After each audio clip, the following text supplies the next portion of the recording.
Good afternoon, everyone. Welcome to the Pitkin County Board of County Commissioners special meeting on November 4th, 2020.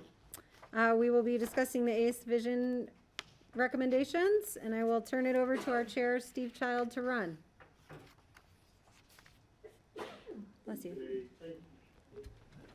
And I will just immediately turn it over to, well, who's going to turn to John? I'll turn it over to John. He'll talk a little bit, then I think he'll turn it over to Rich. So we're passing the baton here. John, go ahead. Yeah, thank you, Steve. So, yeah, we set aside time today to go back through our notes, and these would be the changes, if any, that we captured from the board on the recommendations of the ASE Vision Committee. So today, really, we shouldn't have any new topics. I guess save one, which is the board had asked for a vision statement. So we're going to have that at the end of the slide deck today. But we really wanted to go through and make sure we captured the spirit of the comments that the board made and reached consensus on in terms of either full agreement with the ASE vision recommendations or modifications. I want to just revisit that this is a vision document, and a vision document is really designed to help us understand where it is we want to end up at the end of a process, what that destination is, but it doesn't necessarily define all the goals or specific steps to get there, because what happens with a project that is this complicated over this period of time, as many in our public have pointed out, things can change over time. And so this document and the statements that you're making now are really designed to be visionary statements about what our aspirations are, what we hope to be achieving as a result of any projects, so that can be used, that vision document can be used by this board and future boards as a North Star as decisions are getting made in the future. Likewise, it defines a set of preferred options as a starting point to get us there. And so all that is to say that this document is designed to really provide a North Star for us as we make what's going to be a number of decisions over the next several years, and understanding that circumstances may change a little bit. We need to know where we want to end up before we start our journey. So that's really what we're doing. So it's a higher level conversation. We want to make sure we capture your thoughts and aspirations at that level. Before we dive in, though, we wanted to just provide the board and community a quick update, because I think folks may have noticed there is a different kind of aircraft in the skies than we've seen here this morning. SkyWest did do some testing of approaches with an Embraer 175. This was a aircraft that did not have passengers on it, but it was flown in to test approach and departure performance of the aircraft to see if it would be viable for future commercial service at the airport as the CRJ 700 is retired out. We do not know the results of those tests. I don't know exactly if or when those would be communicated to us outside of an airline working with SkyWest to actually schedule the aircraft to operate here. For those who do have questions, Rich, I believe you may have a little bit more of an update as well as a press contact through SkyWest. I have a question for Rich. Just wondering do we know when they conduct those tests that the planes are actually weighted to resemble a fully loaded aircraft? That's a good question, Greg. I don't know. All we had was a heads up they were going to be bringing it in. It fits our criteria as far as the wingspan goes.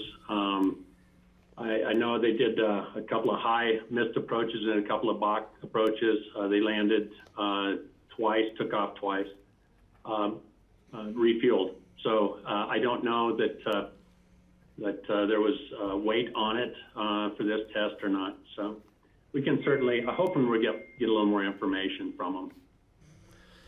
Right. They did give me a media contact number that we can certainly, I can put out there for you all. It's 435-634-3548, and that's with SkyWest. So right now, we do not have knowledge that that SkyWest or one of the airlines that SkyWest serves has definitive plans to use the aircraft commercially here, but certainly going through the expense and effort to develop procedures and test those would indicate they're taking a serious look at it. So. Yep. Well, Hey, let me recorrect that number. Can I do that, please, for you that wrote it down? Let me, the media corporate number, I'm sorry, is 435-634-3553. So scratch the other one.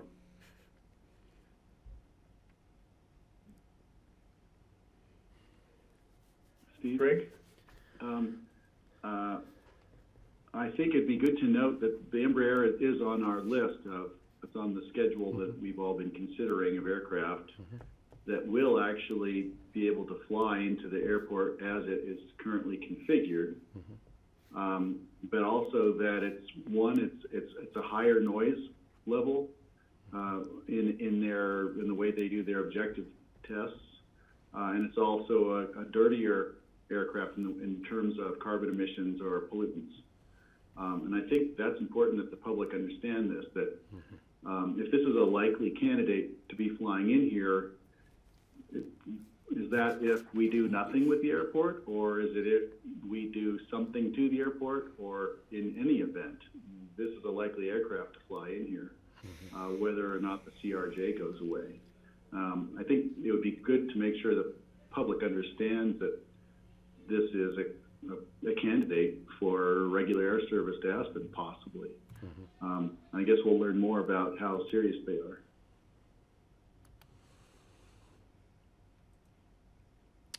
yeah, Greg, So those Greg, are. I was curious. I know that you took a photograph of the jet when it was flying over your house, I presume. Do you have a subjective feeling for what the noise level was compared to, say, the CRJs or the private jets that fly by your house? Well, I live at an elevation that is roughly exactly where the planes are on final approach, as they're about 1.5 miles off the end of the runway. So my elevation's right on there, and it's probably it might be 1 mile or less than 1 mile to the actual flight route from my house, probably less than.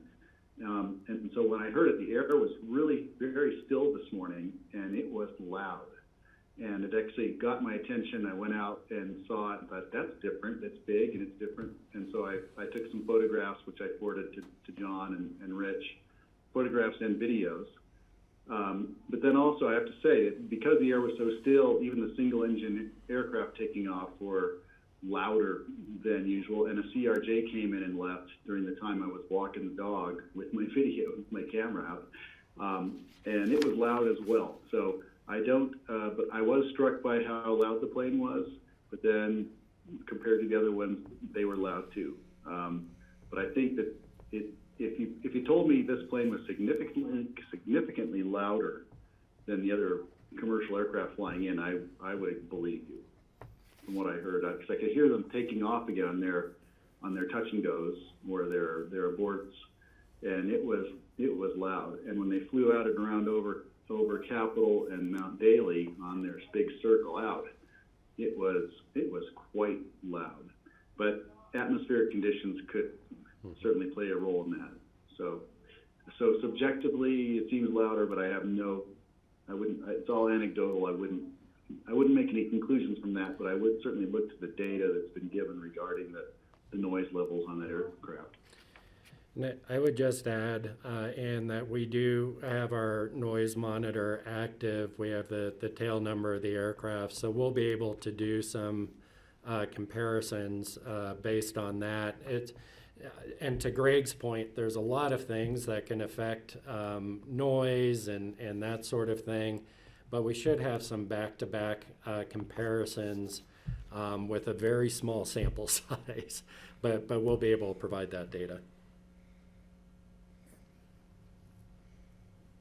So I just have been looking at the report from the technical working group, and on page 12 of that, they have the exhibit that shows the different aircraft and their noise level, their emissions, their wingspan.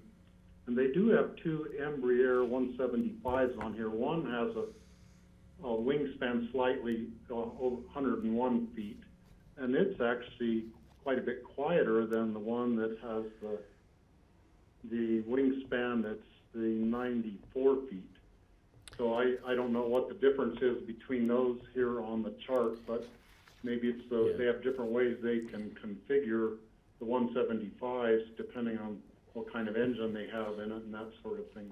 If we could find out that information from the one that was flying in here today, that could be helpful. The 175 that is flying in here today is the variety with the 94-foot wingspan. The 175 E2, I believe, is what you're looking at, which is the next generation. And so just that's what we've been talking about with these next generation aircraft that have the wider wingspans, usually different engines, geared turbofan engines, those sorts of things. So that the E175 E2 is the next generation. We would not be able to accept that with our current modification to standard. So with that, we thought it was important. We were told that they were going to be doing some flights, but it's never clear exactly when those were going to happen. So they did happen this morning. Just wanted to make the board aware of that, and we'll bring more information as it's available. With that, I think what we would like to do, the slides that we're about to go over were emailed out to the board. Again, we're capturing in bullet point form the changes that we understood the board wanted to see for the vision document. Rich, thank you. So today we're going to walk through pretty much in the same order that we've walked through over really the past couple months now, with the community values, the core community goals, the 15 recommendations, and really 71. I think we're over 71 sub-recommendations now with the board's adjustments, and then end up with the vision statement, which was a new request that the board had made. We thought it'd be best to look at that after reviewing everything else to have it in context. We'll then talk through next steps. We are planning to provide an opportunity for additional public comment on November 10th from 4 to 7. That will be at the Jerome Hotel ballroom. That was the biggest space that we could find to accommodate folks. November 10th from 4 to 7.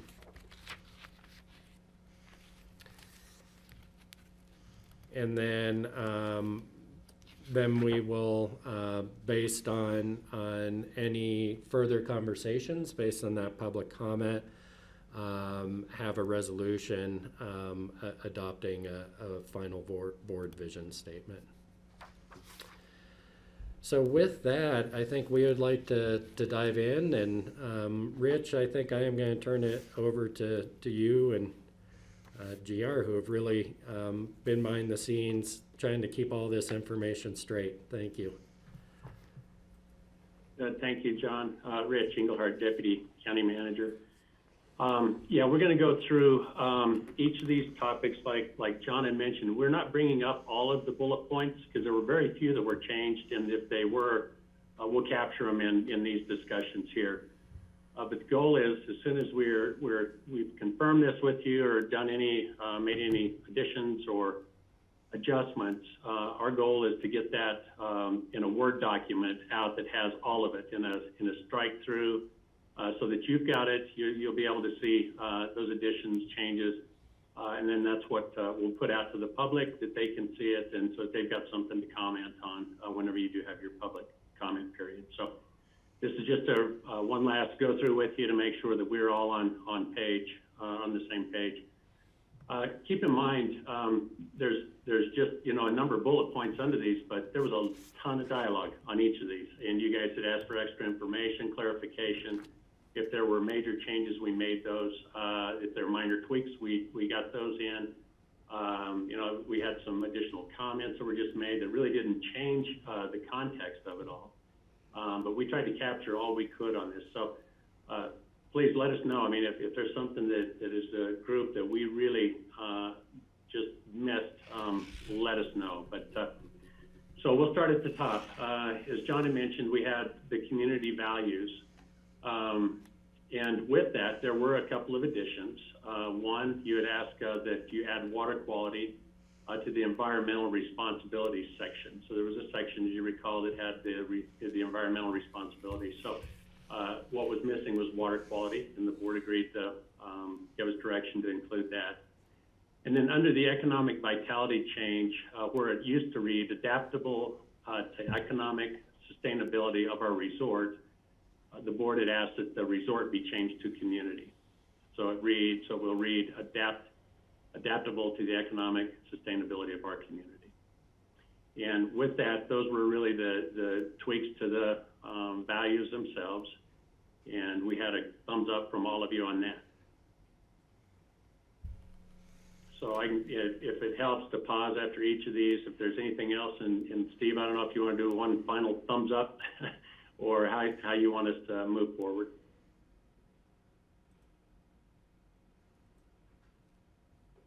Well, Rich, I was thinking, just to refresh everybody's memory, if you don't have the key findings in front of you, there were the main topics that were in the ASE vision report were, number one, safety.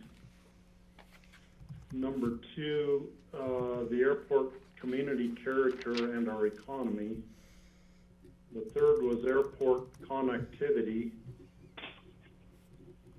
The fourth is environmental issues, and that's the one where we were adding this part about the water quality. The fifth section had to do with aircraft.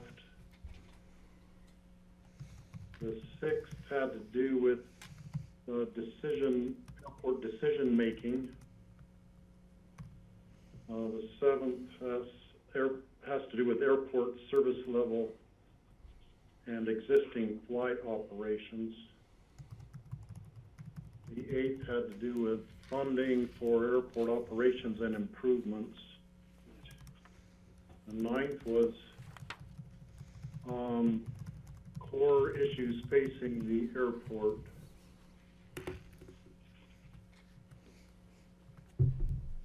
And that's just a real quick summary of the different big headings that we looked at when we then came up with these couple of changes to that. Is that right, Rich? That's correct. Yeah. George? Yeah, I have a question and perhaps a suggestion, where it says adaptable to the economic sustainability of our community. And I see that language further down as well. I think we need to recognize it's the sustainability of our resort and our community. And I think we'd be amiss if we didn't recognize resort, because that's really what frankly drives the community. So I'll throw that out. Oh, Steve, can I? Patty? Yes, what you're doing is you're taking the one that we changed and just keeping resort in the wording of the one we changed it to.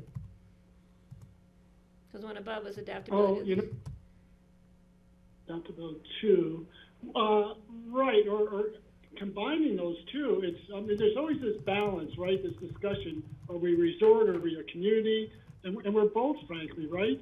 Right. And certainly when we talk about economic sustainability, we have to recognize it's the resort that really drives that. And so I think we just need to include that. It's inclusive, it's not exclusive. Yeah, I agree. I think keeping the word resort in as it was previously written, and then adding it with community, which was our suggested change or addition, makes sense. I don't know if we intended to eliminate resort when we asked to include the word community. Okay. So I would be all right with having it read resort and community, or community and resort. I don't know if the order of those two words matters substantially. No, I don't think so. I just think it needs to be included. Yeah. No, that's just speaking to the economic reality that the resort activities are the main economic driver of virtually everybody's job who lives in Aspen. Without the resort, we'd be a little sleepy ex-mining town, just like in the quiet years. Is everybody okay with that change, combining the original? Okay. Okay, good. Thank you for that. Okay, going to the core community goals. There was general support for all of these. However, we did want to highlight the one that you really didn't reach consensus on. But you all agreed on the emissions and noise and the time frame goals. The time frame goals, just to remind you, was I believe it was 2030 is whenever you were looking at trying to attain some of the emissions and noise changes. So, but on the George, did you want to add something on that? Yeah, I did. I know because we did have this long discussion, and some commissioners were not agreeing with the 0.8% compounded growth target. And I think we tried to address that with the gates. The gates sort of can control that. But my question is, what if we don't look at a compounded growth versus a simple growth target? I mean, that would change those numbers quite a bit, right, John? Yeah, a lot, actually. And so, you know, the way that those numbers are typically calculated as compounding, you know, building one on the other. It's you know, any reduction, whether you do it through a compounding calculation or straight line calculation, it's really getting at what is the end result that we think is going to happen for our community, or should happen for our community. Right, but the aggregate number would change, so we wouldn't be looking at that, you know, that tremendous growth using a compounded formula. Right, and so that in a way it gets back to the same discussion though, George, as far as what is the desired end growth, and what do we think? So there's two pieces to this.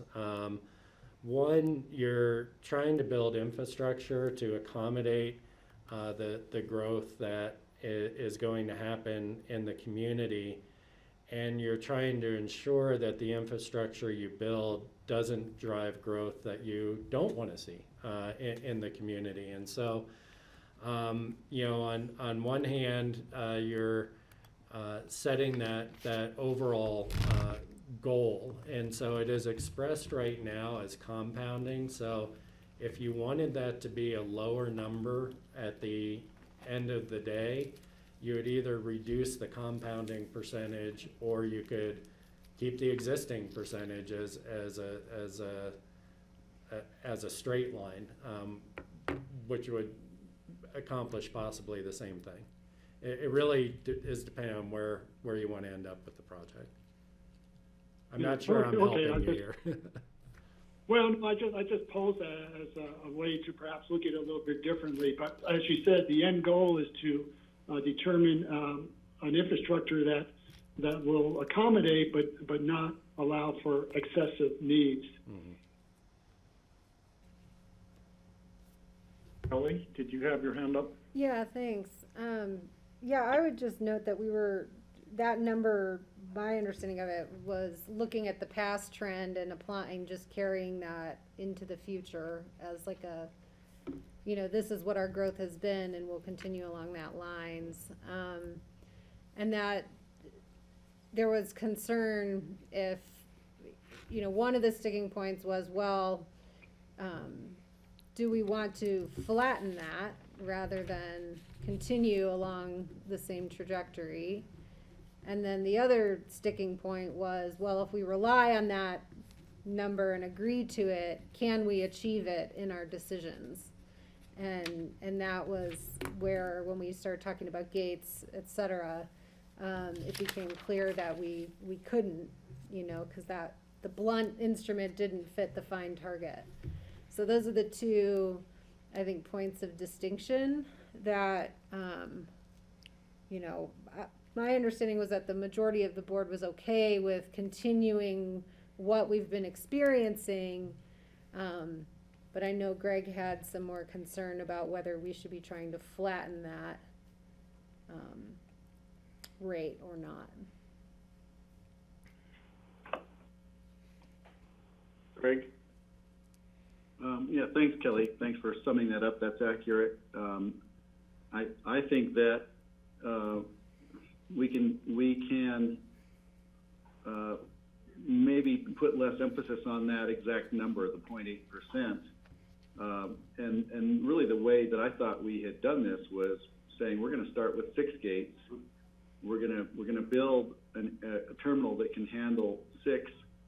With expansion maybe to as many as 8 over the decades as needed. And to me, that's a tangible way of having a grip on this. We're not going to just put down 7 or 8 gates right off the bat. We're going to aim for something that's smaller and expandable only when necessary after a lot of discussion.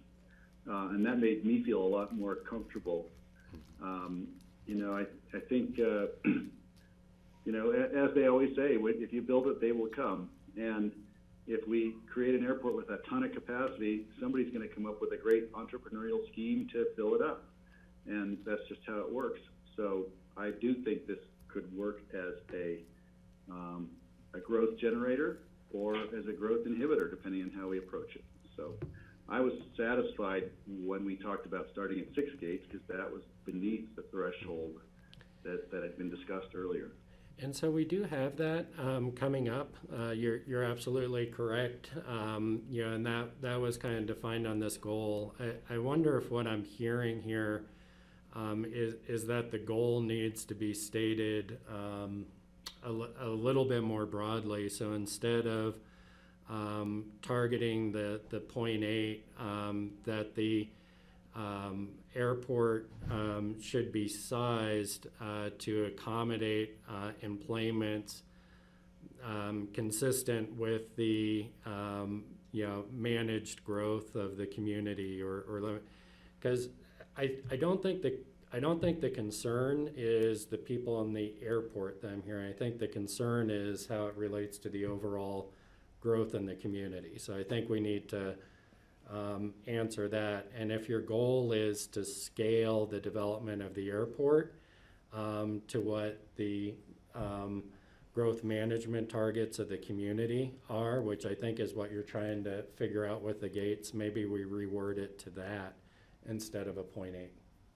Does that kind of accommodate? Thank you, John. I appreciate you saying that because really our goal isn't a 0.8 percentage. Our goal is to manage potential growth from creation of a new airport. But, so you've articulated that perfectly. It has nothing to do with the number we're attaching to it. It's the actual outcome we're looking for. So thank you. I hope GR Rich was able to I capture would that. add, We're good. I would add to that too. I really like that. It's tying it to the growth management, but also if we had more people coming in on airplanes and consequently fewer people coming in by private automobile from other airports like Denver or Grand Junction or Eagle or wherever, and that would be achieving another goal of, getting more people out of cars and into public transit. We'd be achieving that goal by increasing the capacity of the airport. And so I would have that also be tied to the addition of the additional gates as we are successful on diverting people from their automobile into public transportation through the airport, then we're being successful at what we're wanting to do. And then we could increase the gates to accommodate that growth that we have created by our successful diversion project, getting people out of their cars.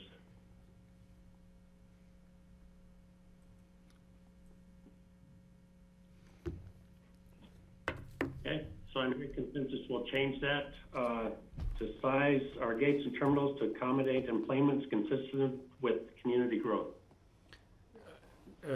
Growth management, yeah. We'll work on Growth that. management. Yeah. Growth management goals. Or Yeah. manage. I Growth think that's management great. goals. Great Got point.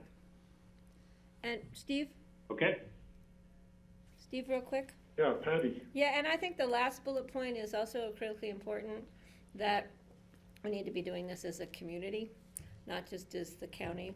So I just made a note a little bit earlier about the need to bring in City of Aspen and Snowmass Village at some point as we move forward. I'm not sure how or when we should accommodate that, but in talking with our counterparts over there, especially with Mayor Tory, they're looking forward to that discussion with the BOCC. As far as the airport in general, and growth is a key point of that, so.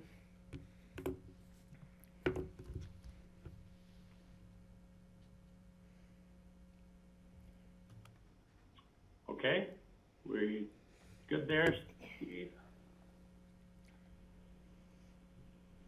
Okay, just one more thought on this before we leave it. We're mentioning, we're shooting for the 6 gates as a starting point. And I don't remember which committees had recommended 8 gates actually was their recommendation. I can't remember if that was the airport experience group or which, but we might hear from some of those people when we do our public comments the reasons for why they wanted to start with a higher number than 6. But I'd actually welcome to hear their thoughts on that. We probably will hear about that from somebody. George? Yeah, I thought when we had this discussion, it was a good discussion. I thought we were going to try to limit the growth with the number of gates, and we had a range between 6 and 8, and not having to be decided at this point. So I'm not sure the way this is worded, are we then just beginning to design, a possible design, just with 6 gates? Because I know that what we've heard is that could put some additional stress on staff in terms of how those gates are being utilized at certain times. So it seems like if we want to be a little more flexible, the goal is 6 to 8 gates, and then just having time to further studies and discussion to try to finesse that. Yeah. But the way this is worded, it's at least what I heard, at least Greg say, or John, that we're going to start with a design with just 6 gates, and then as the need shows itself, we may go to 7. And I just wonder if that impedes the design and some of the other issues at the airport. Yeah, so we've got that more specifically coming up. So this was kind of overall goals. And so we're going to dive into those specific recommendations. So more if we parking lot the gate discussion, because it's coming up here in a few minutes. I think we've captured the concerns that you're talking about. Okay. Yep.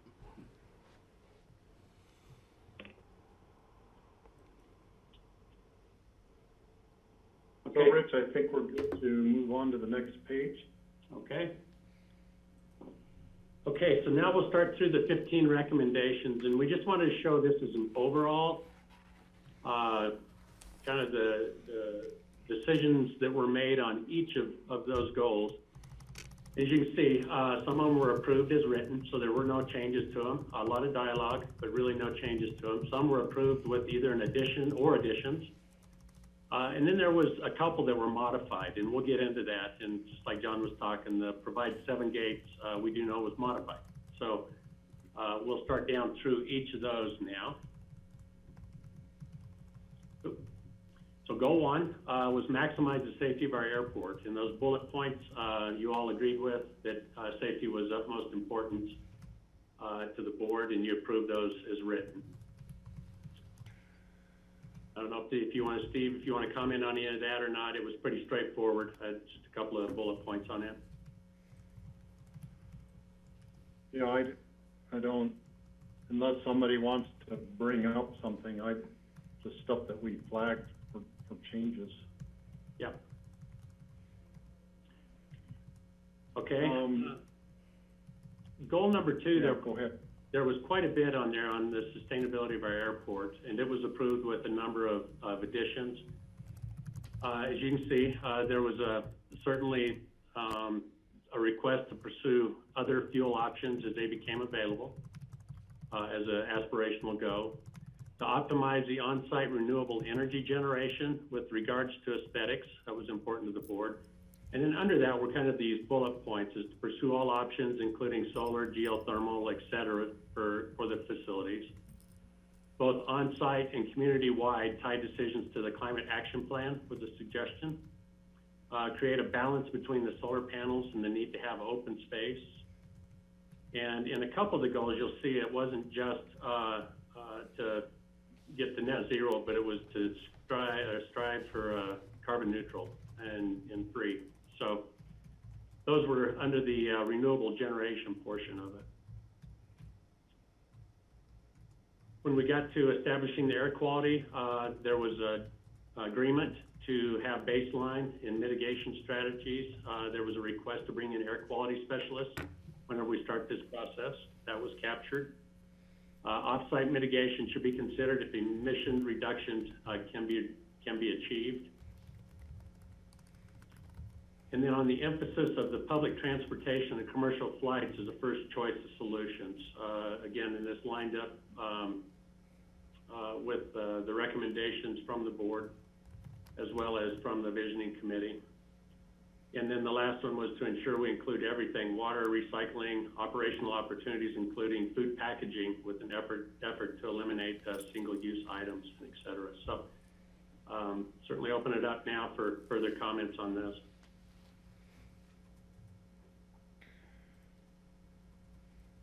Kelly? Yeah, I would just say, net zero and carbon neutral are pretty synonymous. So I think we should just say not just net zero, but strive towards carbon free. Is what we're trying to get us to the next level.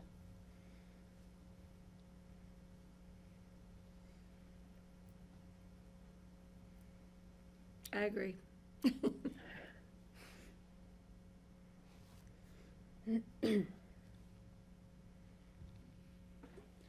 Let's see, one thought on carbon-free. The nitrous oxides are really contribute a lot to greenhouse gas emissions from burning of fossil fuels. And that kind of is, you know, they have carbon equivalents of nitrous oxides. That I don't know if we need to get into that kind of detail, but when we talk about carbon neutral or carbon free, it's kind of the carbon equivalents of the various greenhouse gases is what we're really striving for, realizing that there's more than just CO2 as one of the greenhouse gases.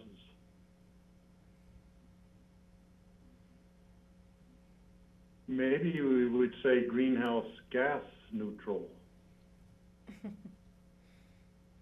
I'm comfortable with carbon-free. I think it covers the whole gamut.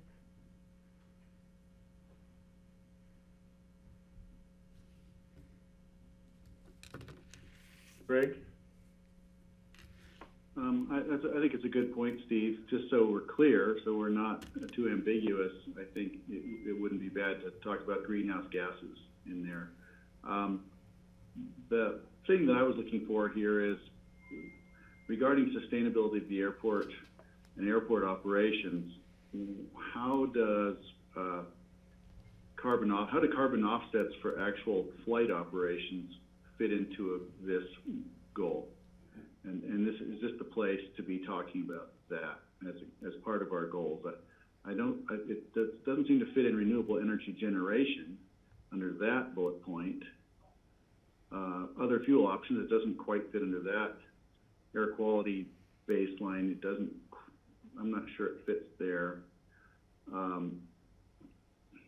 just think if we're going to talk about a sustainable airport and sustainable as part of a sustainable transportation network, I'd like to see us have a goal of getting carbon offsets become part of the operations for any aircraft flying in and out.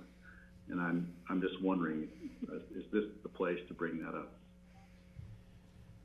So, Greg, I will share that from the Vision Committee's perspective, I think they were concerned, or I think emphatic that any mitigation efforts first be geared towards reducing any emissions locally, so much as we could. And I know you're not suggesting otherwise, but that things like off-site carbon offsets and such be a secondary strategy because they don't necessarily benefit the air quality or emissions concerns of our community directly.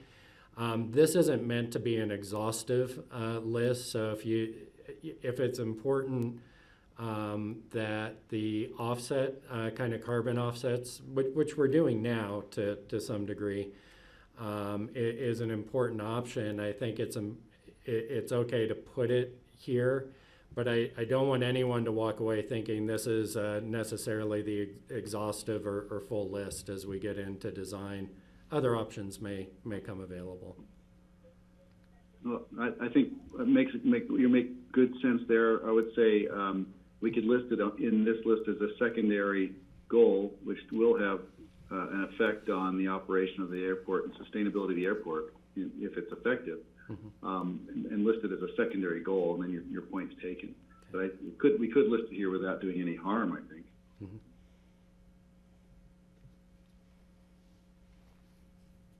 Yeah, I would be in favor of including that. Kelly? Yeah, I don't have a problem with that. I just have a procedural question. So the way I'm reading this, and I want to make sure I understand this correctly, is I'm looking at everything that came to us in the initial recommendation plus what's listed here. That's correct. Okay. So we do include, language about creating financial incentives. That's a little bit different than an offset type program, but maybe that's where we stick that in.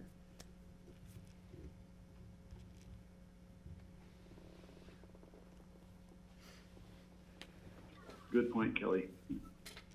We can be sure that's captured in the final document, though, whether it's already included. Steve? Just real quick. Yeah, Pat, go ahead. Yeah, I just want to make sure that we're careful about putting in all the minute details. I don't think it's bad to have broad spectrum, but I don't want things to get lost in the volume of a document because we've put in all these little details. So if we could have, you know, something simple that captures or leaves open the door, et cetera, rather than starting to do 49 bullet points under one bullet point, rather than just doing a simple statement. I'd like to keep it simple so it's easy to read, easy to follow. And then when we start to actually get to these actions, we can get into all those little details and little directions we want to go. So let's just be careful in adding more language that we don't lose things in that mix.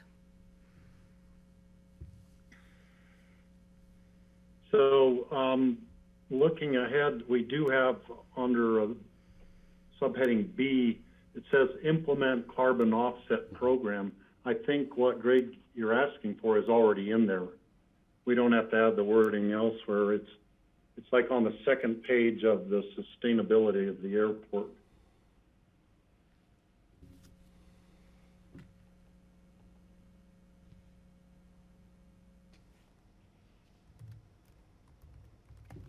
Okay. Moving on, Steve, we good? Okay. If I can get it to work here. There we go. Okay, under goal 3, seamless ground connectivity. It was approved with some additions. There was certainly a recommendation or a thought that it may be a little bit premature, and that was really related to the aerial or the rail recommendations, but it was supported as an aspirational goal within the plan, so it wasn't removed. However, there was discussion and the board agreed to reserve space for future multimodal opportunities, which may be included in the future planning processes in concert with the multimodal Upper Valley Transportation Plan, the Highway 82 Access Control Plan, and other adjacent projects as they come forward. We tried to capture that discussion as a board, just to making sure that we were looking outside of the airport boundaries as well, whenever you're talking about the transportation side of things. So these studies were mentioned, and so this was our attempt to try to pull all that into a statement.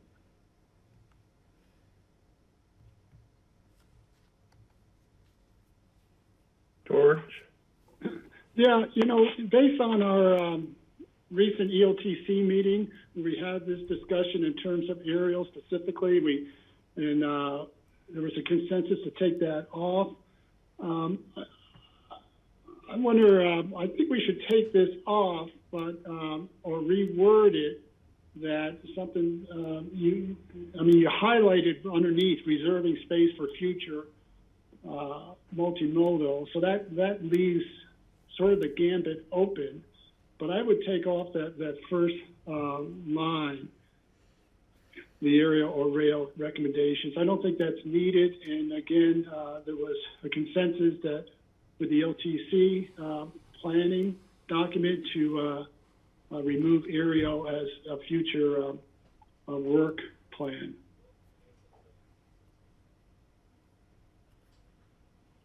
I agree with George. How about if we substitute multimodal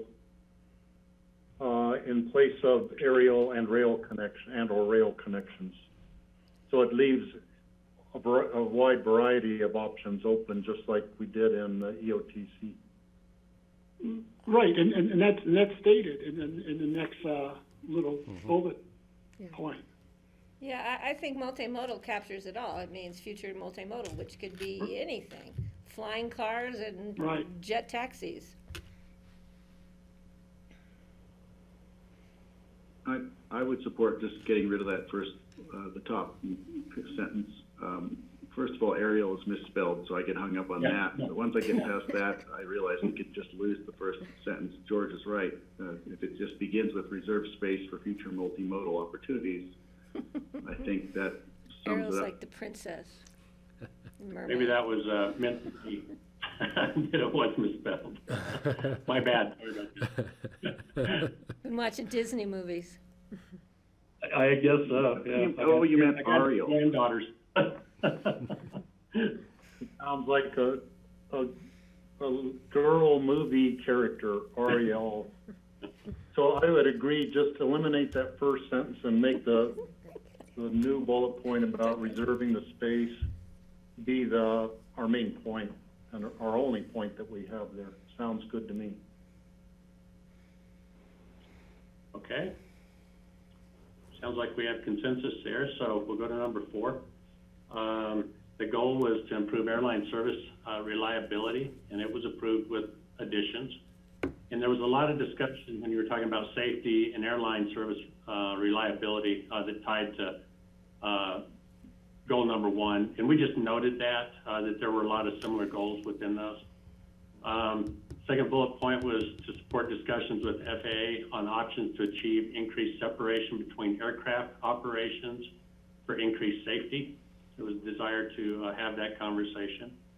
The board talked about pursuing next-gen and/or reservation system with the understanding that the reservation system proved unsuccessful in past applications. And that was a discussion we had. So we captured it as next-gen and/or, but not that we were going to abandon having reservation system discussions. It was just a footnote that during the work that the Vision Committee and the working groups did, that conversation did come up. And then there was agreement with the peak period GA pricing program if reservation system does not attain goal number 4. So these were the comments and changes to that.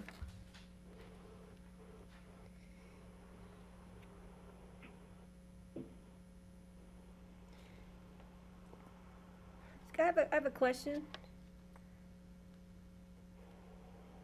Yeah, Patty? Rich, where does our comment about work with airlines come in? I'm looking through my notes. Because if we're mentioning here support discussions with FAA, the separation issue for airline service reliability, where did we bring up work with the airlines, remember? That was more around the fleet mix. Under Okay. 12. But that We'll get there. yeah, because that's important too, as part of improved airline service reliability, is we need to be talking with airlines. So I don't know if we want to capture that in here or just leave it as part of our discussion with Fleet Mix. I think all of these will Keep involve that open, some. okay, just, yeah. I want to make sure we, 'cause I think that's a critical point. Yeah. All right, thank you. Yeah, well, Patty, just make sure I think we do have it captured, but as we go Yeah. through this, let's make sure. I've written on my notes so many times, I'm not sure where I am. So that was in item number 12 on doing the ADG 3 runway configuration. Maybe we, Oh, when negotiations we with get to that airlines. point, I suggest maybe we should consider pulling out, having a whole separate section on negotiation with FAA and the airlines. Maybe should be called out separately, and we could discuss that later when we get to that part.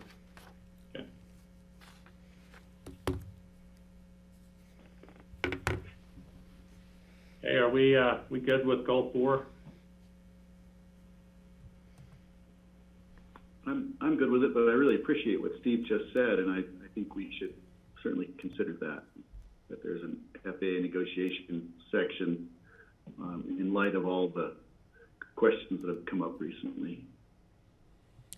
And I wouldn't have a problem adding something about talking with the airlines as part of the service reliability, because I think that's part of it, over and above what kind of airport we're gonna be, a 3 or a 2 or a 1 or a 0. I think that's important, over and above Fleet Mix, actually, because that's part of service reliability, actually.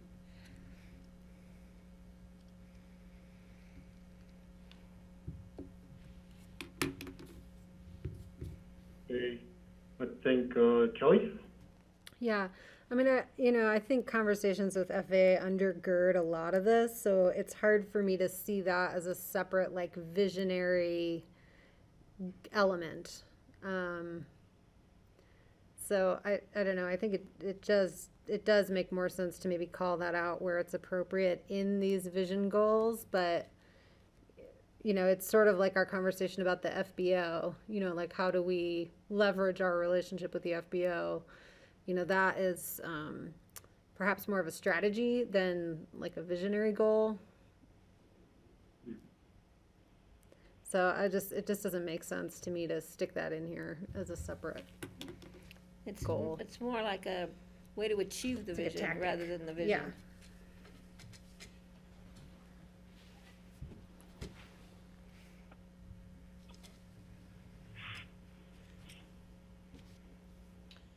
So, we'll probably need some, response or direction from the board, on some of these items. We do struggle, I think, between some vision and some really specific tactical, statements in here. And so if a tactic is of high priority for the board, we should probably note that. But if it is one of a number, if the outcome is more important than the tactic, it may be something that we go back to more of a visionary statement. So just looking for some feedback what we should do with this. Yeah, I don't have a vision of speaking with FAA. I have a plan to speak with them to get something done.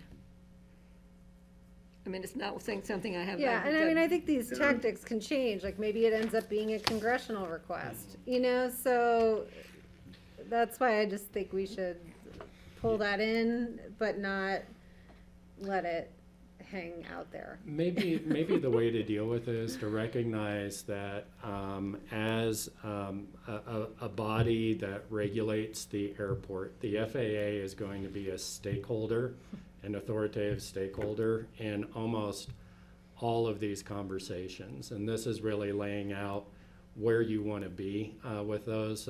None of this is going to happen without some approval, agreement, and partnership with the FAA. And I think we can probably acknowledge their stakeholder role, or assume their stakeholder role if the board's comfortable with that, instead of trying to define each negotiating point. Yeah, I see the point there, and I think I agree with that. Setting the end goals as our target, that's where we want to get.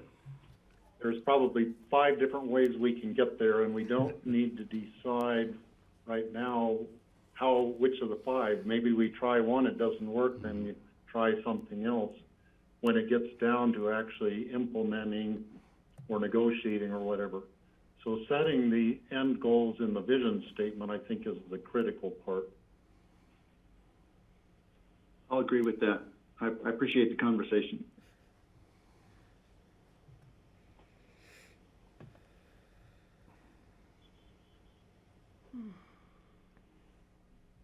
So, Rich, let's go to the next. Okay. So goal number 5, non-airline reserve parking. This was the discussion on the OKO parking.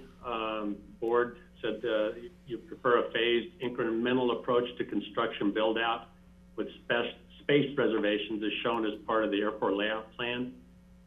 And the phasing of the ICAO implementation allows analysis of the increased impacts of the drop and goes in charter flights.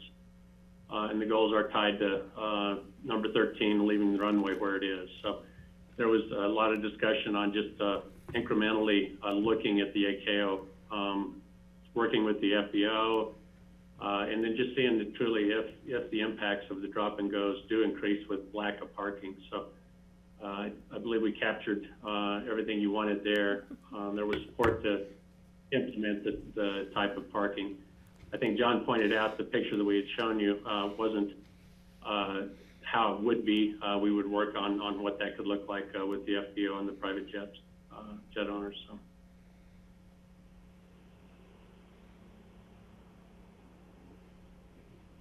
Did we capture that? It was pretty straightforward. Okay. Good with that one. I'm good. Okay. Number 6, FBO, it was approved with addition. Really, it was just not a net zero, but stride again towards a carbon-free or neutral. And again, if you're looking to change that up, we would be consistent with the value portion of it as well. I think we should just make the wording consistent between the two sections, whatever the wording ends up being. Okay. Okay, and then goal number 7 is build a new terminal, and this was approved with additions. There were a number of things that the board had asked. In fact, the majority of the board had supported all of the bullet points leading up to, but there were a couple of inclusions here that you include local advertisement. As you recall, the Vision Committee had recommended no ads, but there was discussion on revenue generation, and if we did ads, it would be reflective of local character or culture. And then there was a request to promote the health and environmental ethics, including best practices and values such as recycling within the terminal itself. And then there was discussion also incorporating the history and the recreation into the terminal design. And I believe there was a request to see if we could do something with the dinosaur from Snowmass as well. That's what made me giggle when I said that. And you know, I don't want to be picky, but technically, it's really Pitkin County's dinosaur. It's located outside the parameters of the municipality of Snowmass Village, but I'll let it go and include this Snowmass dinosaur. And I promise to work on that with the Museum of Natural History in Denver, because I've already been talking to them way back about, will they let us borrow one, or they're just going to give it back to us? So I will work on that, I promise. Hey, Patty, I believe it's actually a mastodon. I don't think they have dinosaurs up there. I want the sloth. I really want the sloth. I'm into the sloth. I would like to note that the fish that was in the Discovery Center at the Snowmass Mall, the big, long, curved fish that was about 10 feet long, curved around, that was found on Capitol Creek in 1966, well outside the boundaries of Snowmass Village. That could be highlighted too.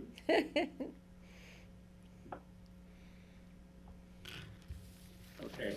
Let's see, George, you were raising your hand? Well, I was just going to agree with Greg. It's not a dinosaur. That's what it is. We just need to correct that. Okay, duly noted. We will change that. We will be dinosaurs by the time we get done with this, so I think we're all good. Speak for yourself. Except for the young girl over here, young lady over here. Okay. It's gonna be a long couple of years. Moving on. Goal number 8, enhance the traveler and staff experience.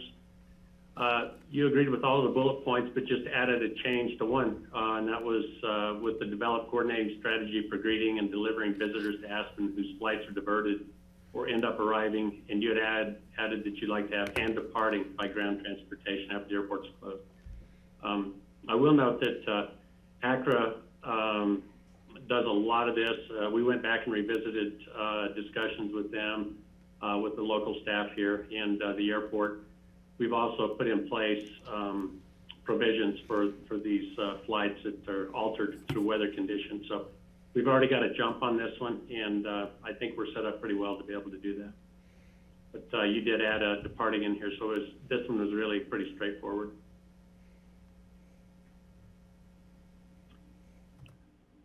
Goal number 9 was open jet airways, and a lot of discussion. We brought back pictures that showed how this could look, delivering the conditioned air and the electrical services. So you overall supported the use of the open air jetways, but it was caveated with during terminal design, further consideration should be given as it becomes more defined. And there was again, a recommendation that the BOCC would define parameters for the use and design based on customer comfort, safety, and the open air experience as we get into more details whenever this comes about. But as far as an aspirational goal, the open air jetways was supported.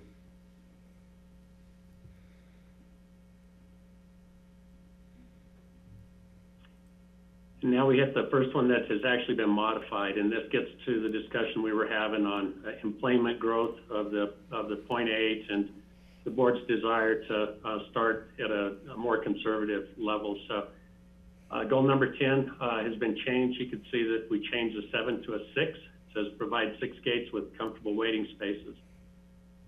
6 as a starting point, up to 8 during determined design. So again, George, I think to your point, the thought is working with a committee, airport committee on the design that would allow for 8 gates. However, really incorporating 6 as a starting point, depending on fleet studies, the mix, the time, over time, what has happened leading up to that final design.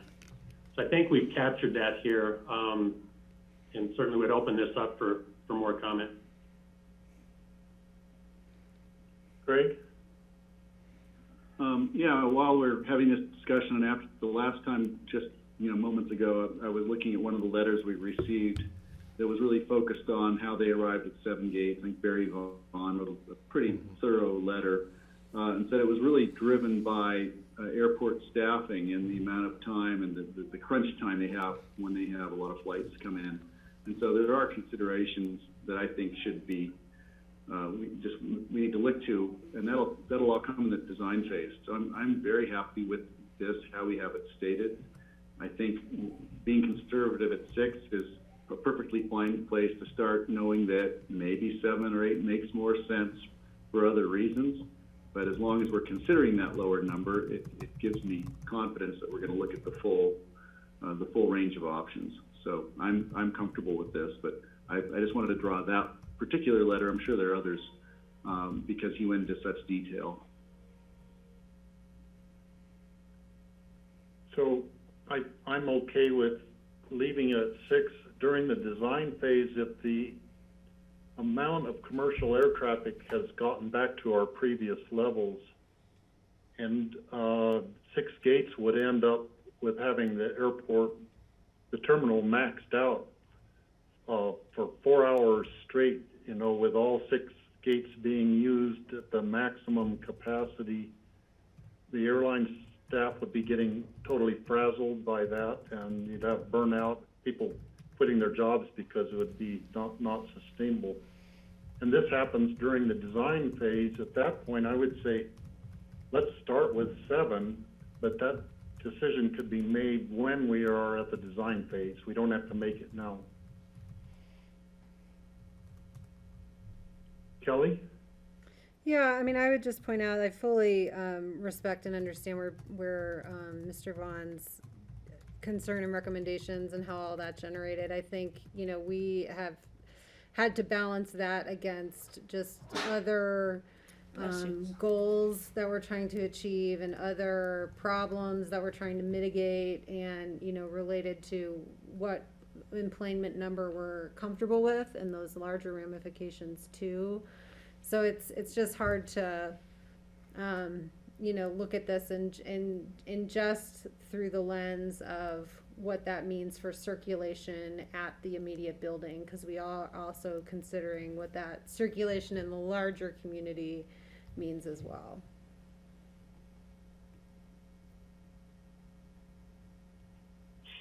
George? Yeah, it seems like we're saying 2 different things here, and maybe we can again simplify this, because the first line says design would be a terminal that is 8 gate ready with a total of 6 operable gates, and then the next line says during terminal design, further consideration will be given to the construction of our 7th or 8th gate. It seems like we're sort of duplicating words. It's a little confusing to me. Why would we just simplify that into one sentence, knowing that, again, the terminal design will determine whether it's going to be 6, 7, or 8 gates?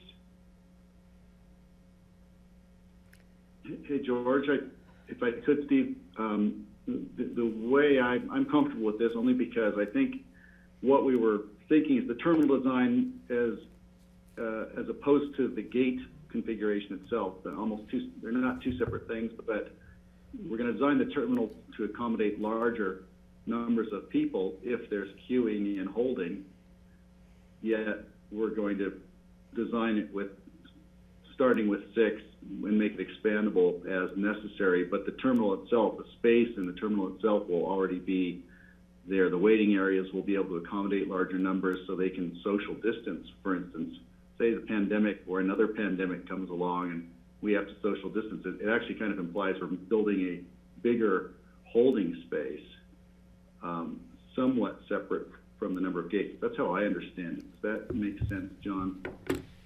Yeah, Greg, if I understand you correctly, there are going to be some core areas that probably, are going to be sized according to what a ultimate build out and capacity could be for the airport. And those may be ticketing areas, security screening, baggage areas, for example, as well as some of the back of house. And so I think staff would be reading this direction as designing those core spaces in anticipation of potentially a higher capacity than the initial 6 gates, but only building the 6 gates to serve the community. And we have the flex gate concept coming up because that will change the sizing. That will reduce the sizing of those areas again because it reduces the total number of people that can access in or out of the airport, those areas. So, but yeah, it would be sizing those core areas so you don't have to rebuild them to what that max capacity may be. Sorry if that was a long explanation to get to that last sentence. Is that what you're saying, Greg? That's how staff would read that. Yeah, that's what I was thinking. Thank you. Well, maybe it would make, just to clarify it, because you get into the details below the goal, but goal 10 says provide 6 gates, but we've talked about provide 6 to 8 gates. Maybe that should be the goal, and then you've got your starting points underneath that, because otherwise it gets lost for me. How about, what if we switch from provide to design? Design the flexibility. Yeah, right. Design 6 to 8 gates, because that's what we've talked about throughout this, and we further define it below that. So that's fine. Design 6 to 8 gates. That's a goal. We don't know whether it's going to be 6, 7, or 8, but you've got the bullet points underneath that how it's going to be determined.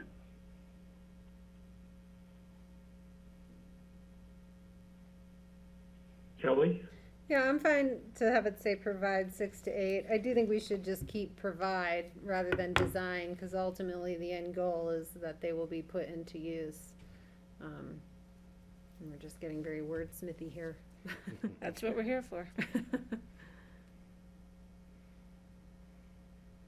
There are 2 things that aren't mentioned in here. Maybe they're partly mentioned elsewhere. One has to do with the staff burnout effect. If we have too few gates and we have maximum usage per hour for 4 hours straight, then the effect on the employees is just as important as the effect on the traveling public.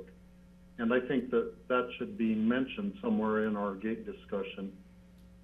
I remember that, the employee part is mentioned somewhere else and I haven't found it, but I think it should be mentioned here. The second thing that Greg brought up was spreading people out in the event of a future pandemic, or even for this one. All we have to do is look at the flu that has been with us for every winter for forever, and it will probably continue to be here forever. And the more we could spread people out just in an average year and have a little more social distancing in the terminal, that would help prevent the transmission of common cold and flu viruses, even if there aren't any other pandemics. So I think that should be taken into consideration. Steve? Patty? Yeah, You know, I think we need to keep in light that last bullet point, the balance between limiting and overbuilt. So, I mean, I'd love to build a terminal that accommodates 6-foot distancing for everybody, but I don't wanna see a monument to an airport out there. I wanna see something that makes sense. The other thing is, a lot of the load for staff comes from the scheduling of the flights. It's maybe not necessary to 6, 7, or 8 gates, it's the fact that they have back-to-back-to-back-to-back flights at certain times of certain days, especially during certain parts of the year, which I don't think we have a lot of control over by saying you can only fly in. You can have 12 flights a day and they have to be every 2 hours. You can't have them back to back. Because, you know, we have a lot of numbers that go out at 7 o'clock in the morning. Then we have gaps and staff has nothing to do. So I think that's part of the whole discussion when we get to designing the terminal.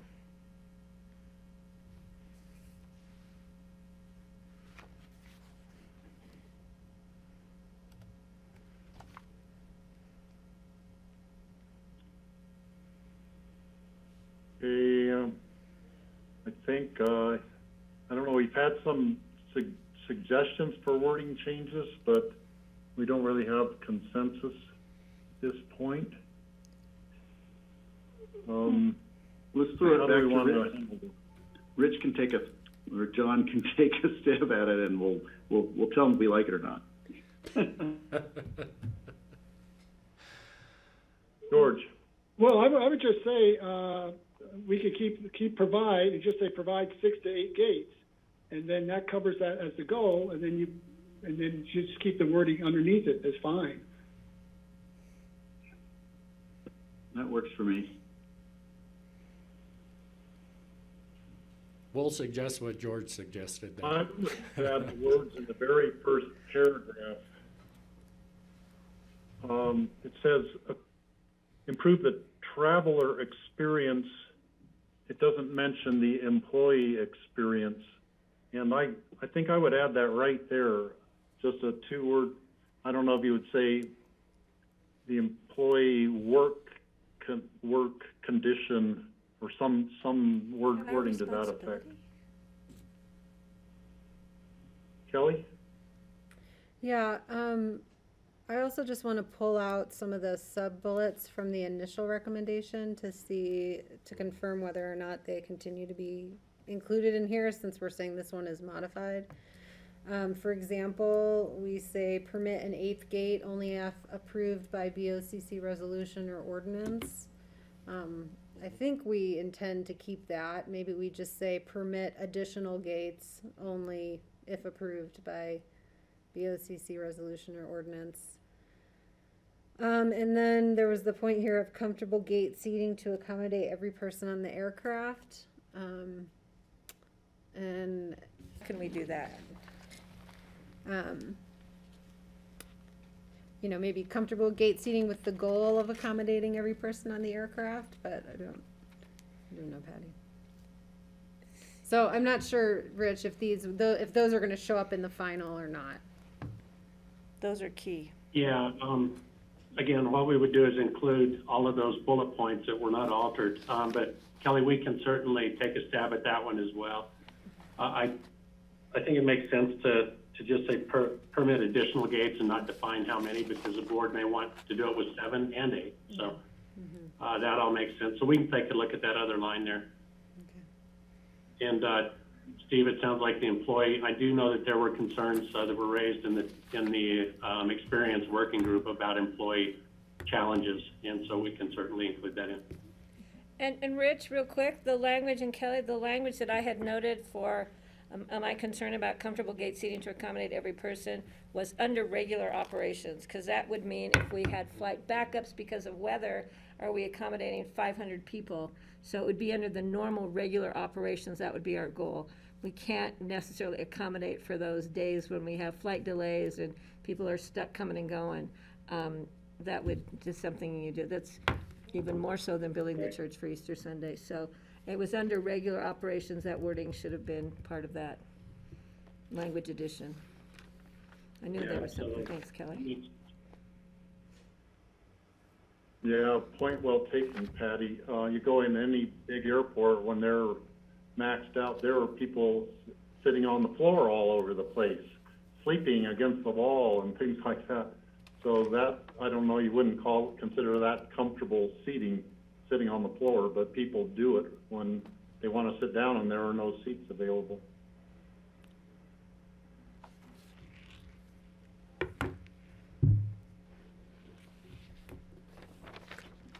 Okay, we're good on that?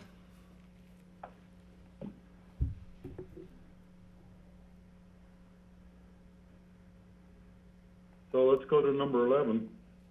Okay. Number 11, the flex gates. There was support to use the flexible gate concept to manage concerns with the cruise ship arrivals. And then sub-bullet to that was during terminal design, further consideration will be given when it comes to more defined. The BOCC will define the parameters of use and how the gates will be expanded or contracted through further policy development. So this kind of falls in line of the experience as well. So.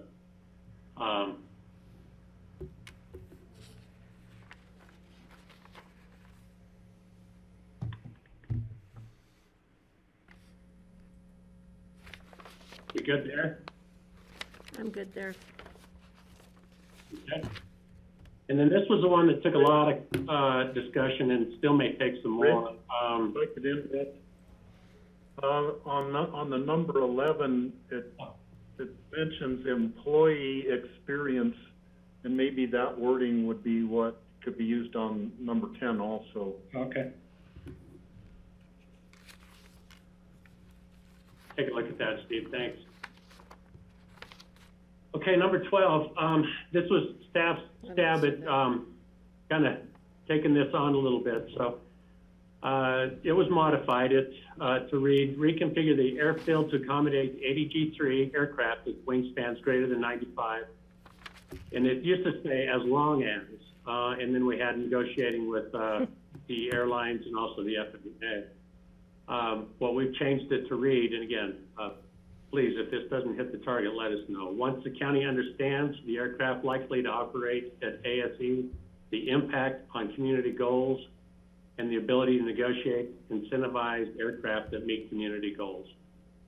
And then what we did, we didn't lose kind of the bullet points, but these would be kind of the discussion points that we would start out with whenever having those negotiations. And there was a request to have an updated fleet study done as baseline. And then we did not change the greenhouse gas or other emissions. We just added that are significantly lower than the CRJ 700. We've included in the yellow new language that says new fleet mix to include planes that are quieter than the CRJ 700. And then also added design a runway taxiway ramp should be constructed to allow for fleet forecast that includes, and then we kept whole the other components of that. It doesn't describe the number of seats, but if you use this BEA 146 that had 100, at 120% increase is 120 seats. So that we just went ahead and just defined that a little bit more. Other than that, the rest of it stayed. So certainly open this up now for discussion. Craig? I'm just looking at what's in highlighted. So reconfigure the airfield to accommodate AG3 aircraft with wingspans greater than 95. Is that once or if the county, you know, I'm trying to figure out I want to try to make it grammatically as accurate as possible so it's very clear that the conditions that we're putting here are being met. And so I wanted to point out, is once the right word to put there, and then at the last part of that, and the ability to negotiate, incentivize, I just want to say negotiate and negotiate and incentivize aircraft. Got it. Yeah, got it. Negotiate with the airlines, if you know, just so we're very precise and specific in our language. So, Greg, I'm not sure once is the right word in there or not. I think what staff heard in the last conversation is that the board was concerned with the kind of binary nature of the discussion, the if-then kind of nature of the statement. And the board, as staff understood it, was looking for more flexibility to understand, to have better understanding what aircraft would be operating into the airport, if improvements were made, and then to make a decision, a final decision on moving forward based on that information, because it may involve more factors than just the way the binary decision was laid out. That's how we understood the conversation. And so the once, I think, was just to say, look, before the board makes a decision, the board wants to have a good understanding of what the consequences of the changes are, what aircraft are likely to operate in here and how they impact. Yeah, we could wordsmith this a little bit, but I want to make sure that we're capturing that was the intent of the board, that staff understood, that we were trying to capture. So I guess maybe if we make sure that we captured that intent correctly, because I think this was a hard one to reach consensus on. And then we can go back to John, if I could, to follow up on that, looking at the goal itself, I have no particular goal to make it an AGG-3 airport. What I really want to have is safer, cleaner, quieter airplanes that can continue to serve our community into the future. That might not be an AGG-3 aircraft. It might be something else. So I'm just wondering, are we articulating the goal correctly? We're using technical terms where that may not make sense in the first part of the question. So maybe that's why I think I'd like to hear what other people think on that, but can we re-articulate the goal so we can really talk about what the goal is? Because our goal is not to build a bigger airport, it's build a bigger airport that works for us, correct? That's my interpretation. So I'll shut up there, but I want to make sure I understand. And this is also, with 12, it's also where the once is kind of a time thing, right? It's time specific. Could this once could imply a pause?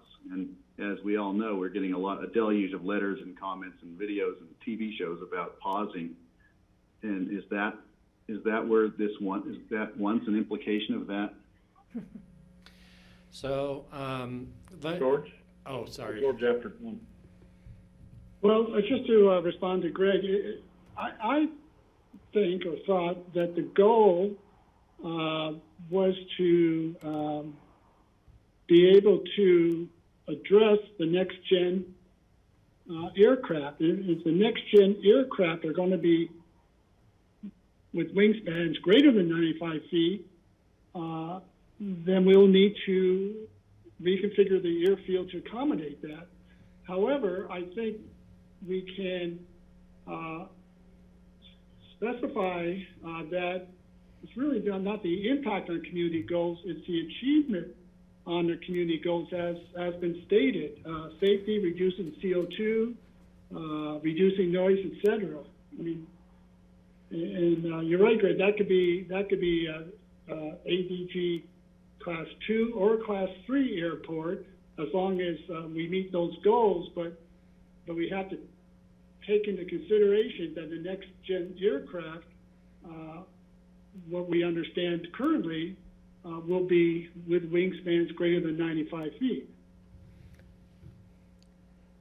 Well, John, real quick, can I jump in, Steve, real quick? Yeah, Patty. For me, I don't have a problem saying ADG-3. It doesn't mean we're going to build it.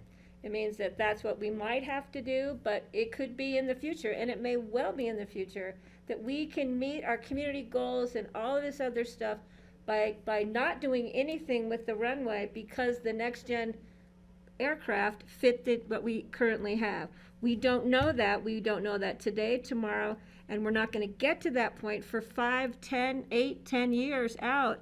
And by then, the technology, as we know, is going to change dramatically. The travel patterns, what the airlines do, is going to change dramatically. That is a huge unknown right now. And so for me, keeping it the way it is gives us options and opportunities. It doesn't mean we have to do it. It's just something that we have the ability to look at if we need to do it. I feel that same way about this new information that people want to bring before us. That would be great if we were going to build the runway in the next couple of years, but I don't see us doing that. I see technology changing, and at that point, a couple of years, 5, 8, 10 years out, then I welcome in any experts who want to present new information to us. But for me to do that now with the evolving nature of technology, I think should be utilized when we are at the point of looking at what we're actually going to build and do as far as the runway, the airside improvement as a whole, or the most significant factor of airside.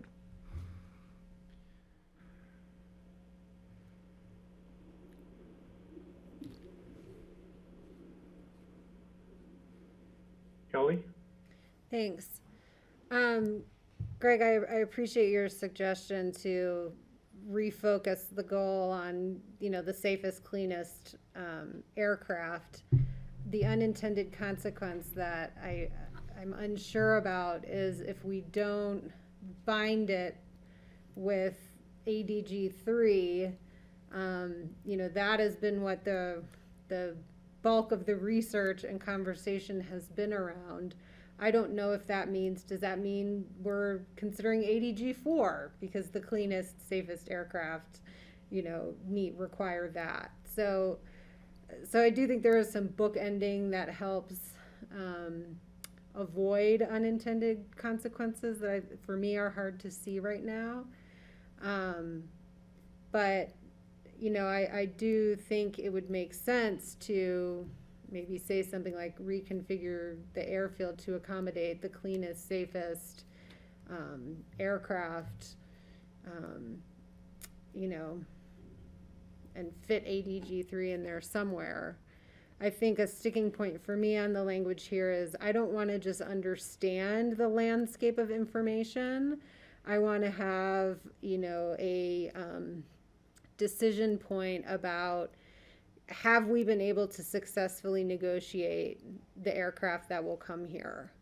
Not just do we understand if we can have that conversation. I want to actually say before we decide that we're going to reconfigure to a larger airfield, we know, those negotiations have occurred. And I think that more clearly reflects what the initial recommendation was to us. They were, I think, more unequivocal by saying, airlines agree that, not we have a conversation with airlines. They said, the airlines agree that they will service us with cleaner, safer aircraft. So I didn't wordsmith that. I just pulled out a point that I would like to see some more wordsmithing around. I think it's important to have a goal to accommodate the ADG 3 aircraft. That is the prudent thing to do because that all indications we have on looking at what is the next generation of regional aircraft are all with a longer wingspan. The airlines are buying them because they fly more efficiently, they use less fuel. I think they are safer, probably safer because they fly more, they're more airworthy perhaps. That's why the airlines are buying these jets and why it's like the future of the state of the industry. And just to be prudent, we need to plan for that by having this goal. Also, a wider separation between the runway and the taxiway, and having a wider runway also make the airport safer for any aircraft lands. If something goes wrong and they have more room to maneuver, and if they run off the runway for some reason, they're less liable to run into a plane on the taxiway, for instance. So it achieves a couple of our goals by having this ADG 3 as one of our goals. It accommodates our being more fuel efficient. Those planes, I think, are tending to be quieter, but they aren't necessarily at this time with the technology. Some of them are actually noisier, but it makes it safer and more fuel efficient, which are two of our big goals. So I would leave the wording for the ADG 3 in there.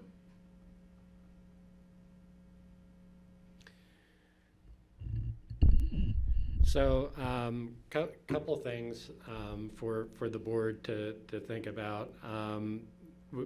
I think we need to be careful that we don't include language that could be perceived as a violation of our grant assurances to the FAA. You know, the unjust discrimination against aircraft, and that was one of the things the Vision Committee thought a lot about, and why, you know, a voluntary or negotiated agreement is a just outcome.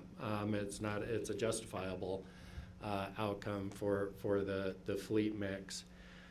So I'd be just very careful about putting the wording in such a way that it might be perceived that the goal is to discriminate against aircraft in a way that we're preempted because of the grant assurances that we made. So we'll need to be very, very careful about that. I think the Vision Committee conversations were along the lines of what a lot of you have talked about, is that right now the next generation of aircraft that move us towards the goals, whether it be on emissions or noise, are those next generation of aircraft. And they do have wingspans greater than 95 feet. And, you know, the word basically has been that if we want to accommodate that next generation of aircraft, we either need to move to a full ADG 3 in order to continue receiving FAA funding, or we potentially stay where we are and need to find funding for maintenance and that sort of thing. This was a compromise position that the Vision Committee came to, a third rail option of saying, look, this is an important spoke in the National Airfield Hub for commercial service providers. We think there's an opportunity that maybe our goals are not in conflict, particularly with the commercial airlines goals, and that we could reach an agreement without having to worry about the preemption kinds of issues. And so I'm hearing a few different lines of thought from the board. I'm trying to figure out how to bring them together. Kelly, when I was listening to your comments, I wasn't quite clear if we're kind of coming back to the if-then statement or if I had understood that. So I think that's kind of a threshold kind of consideration if we're going to modify the Vision Committee's piece. And I may be missing some of the nuance that you're looking for. The other recommendation was to really potentially significantly reword it, not around the recommendation to go to ADG 3 under certain circumstances, but Greg, I think the comments I was hearing from you was really around outcomes. You know, let's just put the outcomes, and then we'll leave the design elements kind of in flux. And Patty, I think I heard a version of that from you. That is going to make it almost impossible for us to do an airport layout design that we can bring to the FAA. I think right now, if we go to the FAA, after doing a 2012 master plan, after doing the EA, and after doing this, and say, well, we're not really sure what we want to do, but we want to talk to you about it. I'm worried that that conversation won't go very well. And so I do think that we either need to, before I do think there are opportunities for decision points, and that's what I think I'm hearing from Kelly and Patty and Greg. I think I'm hearing from you too. George, I'm not quite as sure, but that you want a decision point maybe that clarifies some of this information more before we bring a final ALP, airport layout plan to the FAA. But that, once that decision point is made over the next year or year and a half, I don't know, I think you're gonna be on a track at that point if we've accepted grant dollars to either move to a full ADG3 or not. And so as much as I'd love to say we can push the hard decision out, I gotta tell you realistically, I don't know that we can, but I do think there's more decision points than this. Before So we get I'm to trying to that, figure out how to that- bring all of this. This is the hard one, right? How do we bring all of this together? So wait a minute, so you're saying there's more decision points that we can make before we get to the drop dead line of we're going to Yeah, the but ADG3? Because I'm not ready to decide on an ADG3 until we know for certain that we're gonna need it, and we don't know that at this point. And I'm not desirous of agreeing to it without negotiating with the airlines to not bring in louder, dirtier planes. Yeah. Yeah, there's a couple factors that come in, and we don't know, maybe that by 8 to 10 years out, as I said, technology will change and we can accommodate all those goals, quieter planes, more fuel-efficient planes, et cetera, without having to go to an ADG3. We don't know that. Okay, but if But we. that can be our goal now, but we have these points in time, because it's not like we're gonna put a shovel in the ground tomorrow. As soon as we accept funding towards this goal, if we can negotiate Towards the this. runway, or the air side, not the terminal, or the whole ballgame. Well, yeah, once we start working on the relocation of the taxiway, I think we're gonna be accepting those grant dollars. And so I just wanna be transparent, I think that timeline is much shorter than 8 to 10 years. But technology is, if it's well, right now, everything's in flux between technology and travel patterns and what airlines are doing or not doing, or don't know what they're gonna do or not do. I think that will pan out over the next, I'll bring it down to 5 years. Hey, Steve? Hey, George, and then Greg? Yeah, so goal 12 is really the crux of 15 months of work, and even beyond that, right? Because we've known, based on our modifications of standards, what we are currently allowing, and I believe we know that at least currently the next-gen aircraft will have wingspans greater than 95 feet. So I think the goal needs to remain as it's stated, that first part of it, and then we see below that in the smaller print that discussions will center on these community goals, which includes lower emissions, quieter planes, designs. So that's all included as well. So I'm not sure why we would want to, or why we would need to add or change anything, because this is what we've been talking about for years. I'll respond. I just think that Okay, Greg? sorry. Kelly, you can go. Thanks. I'll weigh in later, but I'll just go be ahead. quick. So I think the language the committee initially proposed to us was stronger than this. So the language the committee said was, you know, you're gonna negotiate, the airlines are going to agree to bring cleaner, quieter planes. Okay, that is important to me, because I do not want to commit to an ADG-3 airplane that we know will bring louder, dirtier planes if we don't achieve that important point. Right, I'm not disagreeing with that, Kelly, but we had that, under the following, you know, the county understands the impact of community goals, the ability to negotiate based on cleaner, quieter planes. I'm not sure what we're missing that's already stated in there. So I wanted to thank you, Kelly, for bringing that up, and George as well. I think I agree with Kelly's point there that's the big if then, and I know we're trying to work on the nuance and work around that. I guess I'd like to bring up here's a scenario. We accept the grant funds to begin the taxiway, so we get married to the FAA with this goal.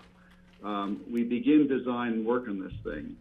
At the same time, in good faith, we go to the airlines and we go to the FAA, and they say, build the ADG-3, build the bigger airport, and we'll get back to you on what kind of airplanes are going to fly in there and what controls you will have over this.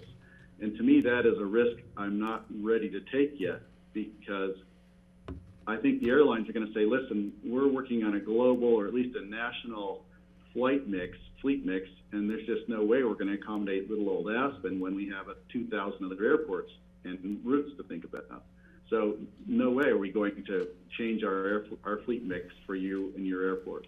You go to the FAA and you say, well, we want to be able to control who comes in here and we want to charge a carbon offset fee. They're going to say, forget about it, give us our money back. Or I just don't see, I think the likelihood of that happening is so low that's the problem. And as Kelly articulated, with making a commitment of this sort, that we're going to build this big airport and we're going to go on their word that we're assuming they're going to give us, that they're going to change everything to our liking. I can't get around that. So that's why I wanted to reconfigure the goal to really articulate what our actual goal is. And then also, I do want to look at, we have some very strident and intelligent people in the community who are saying, whoa, take a pause. You may not have considered everything here. Let's look at other possibilities. Post-COVID, what has happened to the airline industry? There may be things we have not actually considered yet. And maybe it's it's a dead end, I don't know, but I want to make sure that we're not going to make our decision on this until we have contemplated what has been brought to us.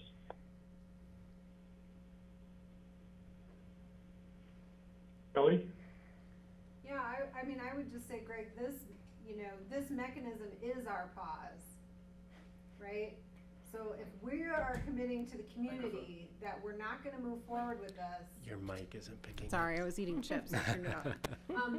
If we're committing to the community, we're not going to move forward until we have this agreement, then that is the pause. Right? I mean, there's a lot of factors there. The fleet mix is crucial. COVID could present something new to us. The results of COVID, the impacts of COVID could present something very different than the 2018 report we're relying on.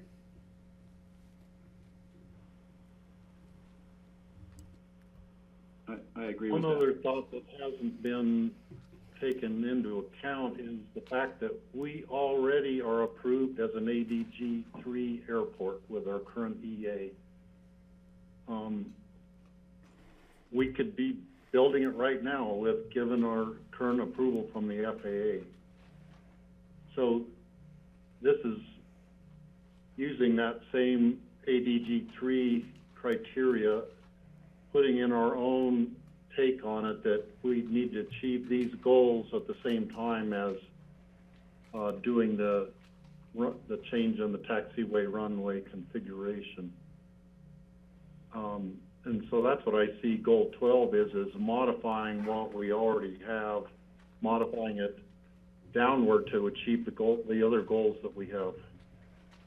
And John, I don't know what, given that the EA already was approved by the FAA for the ADG3, what are our chances of actually achieving these other goals? Well, you know, it's difficult to say. I think maybe we don't have the right comparisons on the table. And so when the Vision Committee was looking at this, they looked at basically 3 scenarios, right? One was do nothing. That's what's on the table right now, is not ready to make a change. For commercial aircraft, there are one right now that we know that can operate, maybe 2 with our current restrictions, right? That's the CRJ 700 or the 550 variant, where the seats are decreased from down to a 50-seat aircraft, or the Embraer 175. Which came in today. There really aren't any other jet aircraft, and as we learned, the Q400 isn't really available. So if you hold, those are going to be the 2 aircraft. So that's either a status quo on emissions and noise on the commercial aircraft, or actually probably taking a little bit of a step backward if you look at the data. The dilemma then is, to the point, and this is what the Vision Committee struggled with, is that, well, there is a next set or next generation of technology that's being enabled by these wider wingspans. And those aircraft, even some of the variants that people are worried about, whether it be a 737 MAX or what have you, actually has lower noise and emission footprints, that moves closer to the goals. However, there's also the existing Group 3 aircraft that I think the community is concerned about, some of which we've talked about in these discussions, the A319 and say the 737-700. And so what I think I hear you all are looking for, and I think what the Vision Committee was struggling with, is we know in order to move closer to our goals, we need to enable this next generation of aircraft, and that does mean going to an ADG3 airfield. But we'd like some assurance, or we'd like to have some assurances that these aircraft that really work against our community goals and character are not going to operate here, or if they do, they're going to have a very limited footprint. And so we know that the county for decades has accepted grants with grant assurances that prohibit us from unjustly discriminating and against aircraft types. And that includes based on issues such as noise and such. That's been pretty well tested. And so the option, and Kelly, I think this is what you're suggesting, we've got to come back to is, hey, before we put our final commitment on paper to a set of improvements, let's understand, with the airlines, what kind of aircraft they're going to operate here, and how can we tie them to that to some degree, and can we, frankly. what I'm telling you is that's okay to have that decision point, but that decision point probably needs to come before you approve an ALP, before we accept any grant dollars. So it's probably a 1 or 2 year kind of time frame versus an 8 or 10 year kind. I just want to be really clear on that. Otherwise, I don't think we're going to conclude, if we're not going to conclude these discussions either with the FAA or the airlines if we don't have some firm direction on where we're headed. And this is the hardest one. I can to set understand steps. that. I've been through this for how many years with the extension of the runway, with everything we've done out there for God only knows how many years. I have a little more optimistic viewpoint on that as to understanding of technology changes and travel changes, travel pattern and travel need changes. So I just want us to get a direction and start moving forward on this and really focus on that terminal. And if we have to bring it all together, because we have to have an ALP, a new one, an airport layout plan, before we can take the next steps, and we have to probably amend or whatever the environmental assessment. Those are all things we know we need to do. In the meantime, we can be starting all these conversations. Hopefully, we'll have parties that we're willing to sit down with us and talk to get some more concrete direction as to where we need to go and what kind of flexibility we might have based on what's happening in the world today. We just don't know unless you sit down and ask and talk to people.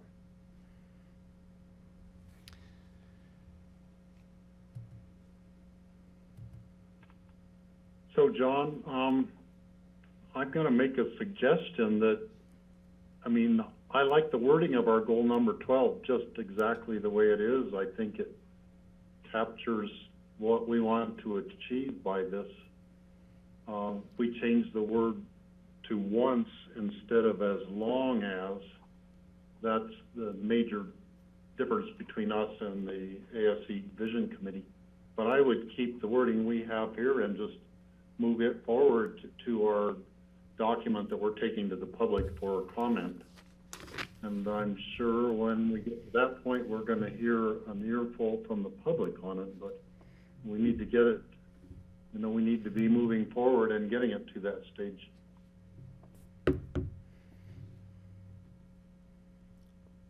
Greg? Steve, yeah, I certainly do want to keep it moving, as Patty says, and as you infer, and yes, I'd like to be teed up for our next public meeting when we have public comment. I still have trouble with the goal itself. I do like articulating what our actual goals are rather than specifics of ADG3. May very well be ADG3. Here's what I'm trying to imagine how this could go. Say we do build a bigger, wider runway in anticipation of cleaner, quieter, wider span aircraft coming sometime in the future. I think that makes a lot of sense. But what we're going to have in the midterm, in the near future, if we were to build this airfield, is larger, noisier, and dirtier aircraft. We're not going to be able to keep them out. Until the fleet mix changes, what we're doing is creating a situation where the big, noisy, ugly, dirty ones are going to rush in, right? If that makes sense to the people flying them. And it doesn't appear to me we're going to have too great a good luck discriminating. So if other options have been presented to us that might give us some way of having more control on that, I want to understand that better. And honestly, I don't fully understand everything that has been brought up through the people who are trying to get our attention. But I think we need to hear that there could be another way that could help us maintain control while still modernizing the airport and reaching toward those goals that we've established, which aren't so specific. Thanks. So, George, did you have your hand up?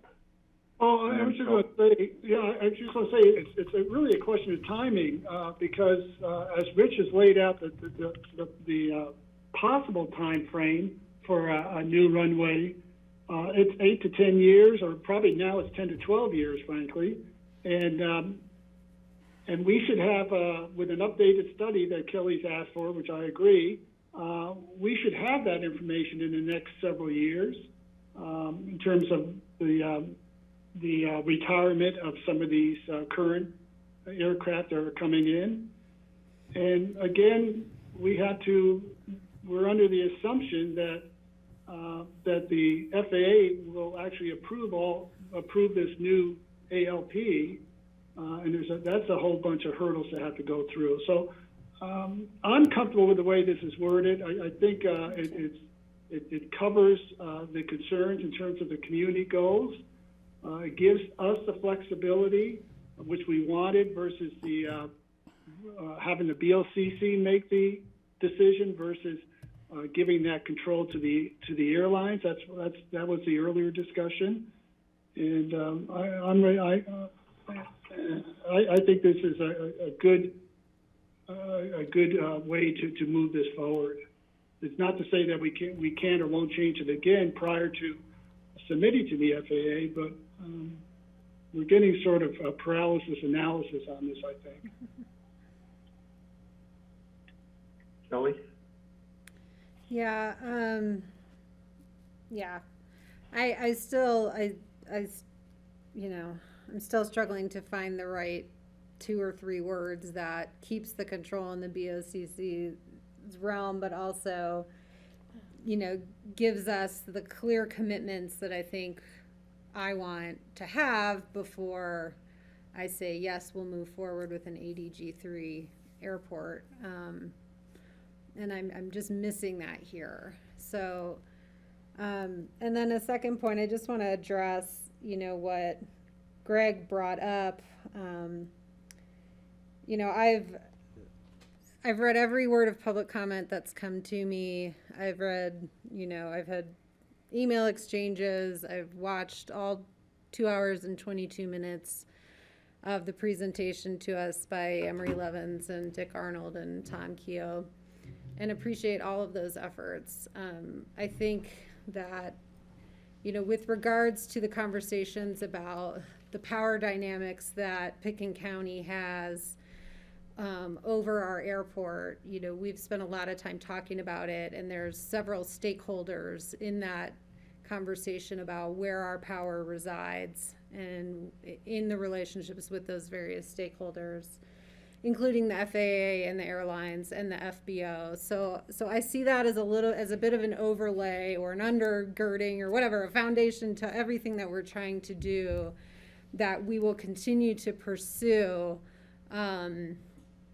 you know, in parallel with these vision goals for specific notions of a layout and design, et cetera. You know, one of the things I'm struggling with the information that I saw from Amory and Tom and Dick is, you know, there was a wonderful focus on the benefits to retaining, you know, control over non-safety decisions, operations, issues. All the benefits which I think we would very much appreciate, and I would be open to pathways to get there.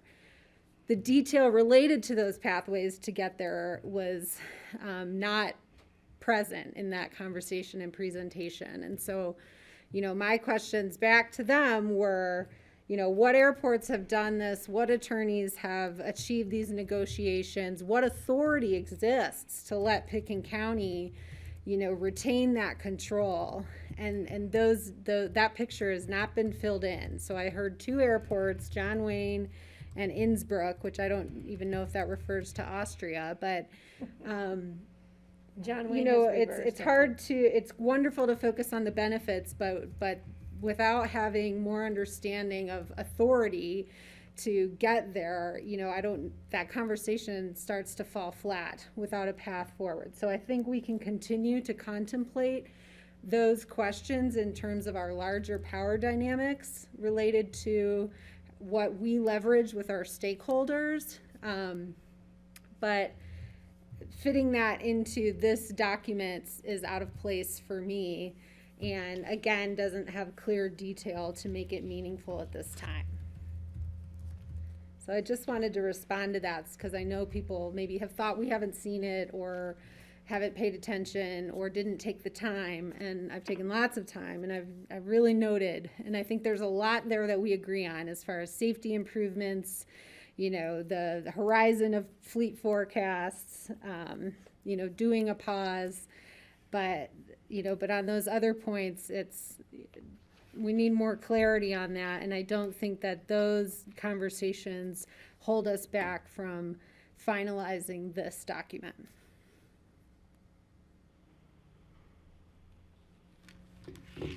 The thing that I'm debating in my mind is if there's a way that we can move forward with the ASE vision document and incorporate moving forward with investigating the privatization as has been presented by, you know, the video at the same time. That would be, doing the privatization is actually one of the mechanisms whereby we could achieve our goals, along with the mechanism of negotiating with the airlines and, you know, the different things. That there are different mechanisms we can achieve the same goal, and I see the privatization as one of those possible mechanisms. I don't think we really have to decide right now at this point in the process, but I think we should include it in our discussions going forward as one of the possible ways forward to achieve our goals. Can I maybe make a suggestion? I'm trying to help you all build consensus. So what if the wording were changed a little bit along the lines of reconfigure the airfield to accommodate ADG-3 aircraft with wingspans greater than 95 feet. The board will finalize a new airport layout plan only after the board understands the aircraft likely to operate at ASE, the impact on community goals, and the ability to negotiate and incentivize aircraft that meet community goals. It defines a specific decision point. It sends us to do the conversations with the FAA and the airlines and to bring that back. And if that avenue isn't successful, we always can explore what are our other avenues to achieve our goals. Steve, yeah, I have a concern with that because of the time frame. Because how far out then, we need to have an airport layout plan to do anything with the terminal. And I have a problem that just pushes the terminal down the line to even get started on it. So that's a concern to me. That terminal needs to be replaced yesterday. I don't want to put another Band-Aid on that building because I think it's a misuse of the monies we have out there rather than focusing on a new terminal. So I don't know how we can get there by moving this forward with still keeping that door open to the change in the fleet mix and the conversations and all that, but I don't want to delay it. And as far as privatization, I don't have a problem looking at it again, but the information we have, the cost, the time frame of that, and the benefits at the end of the day are concerning to me. So, not that I have a problem having more local control over what's happening at because it's our airport, our community's airport. We can discuss that somewhere down the line, but we need to find an avenue in which we can start moving things forward.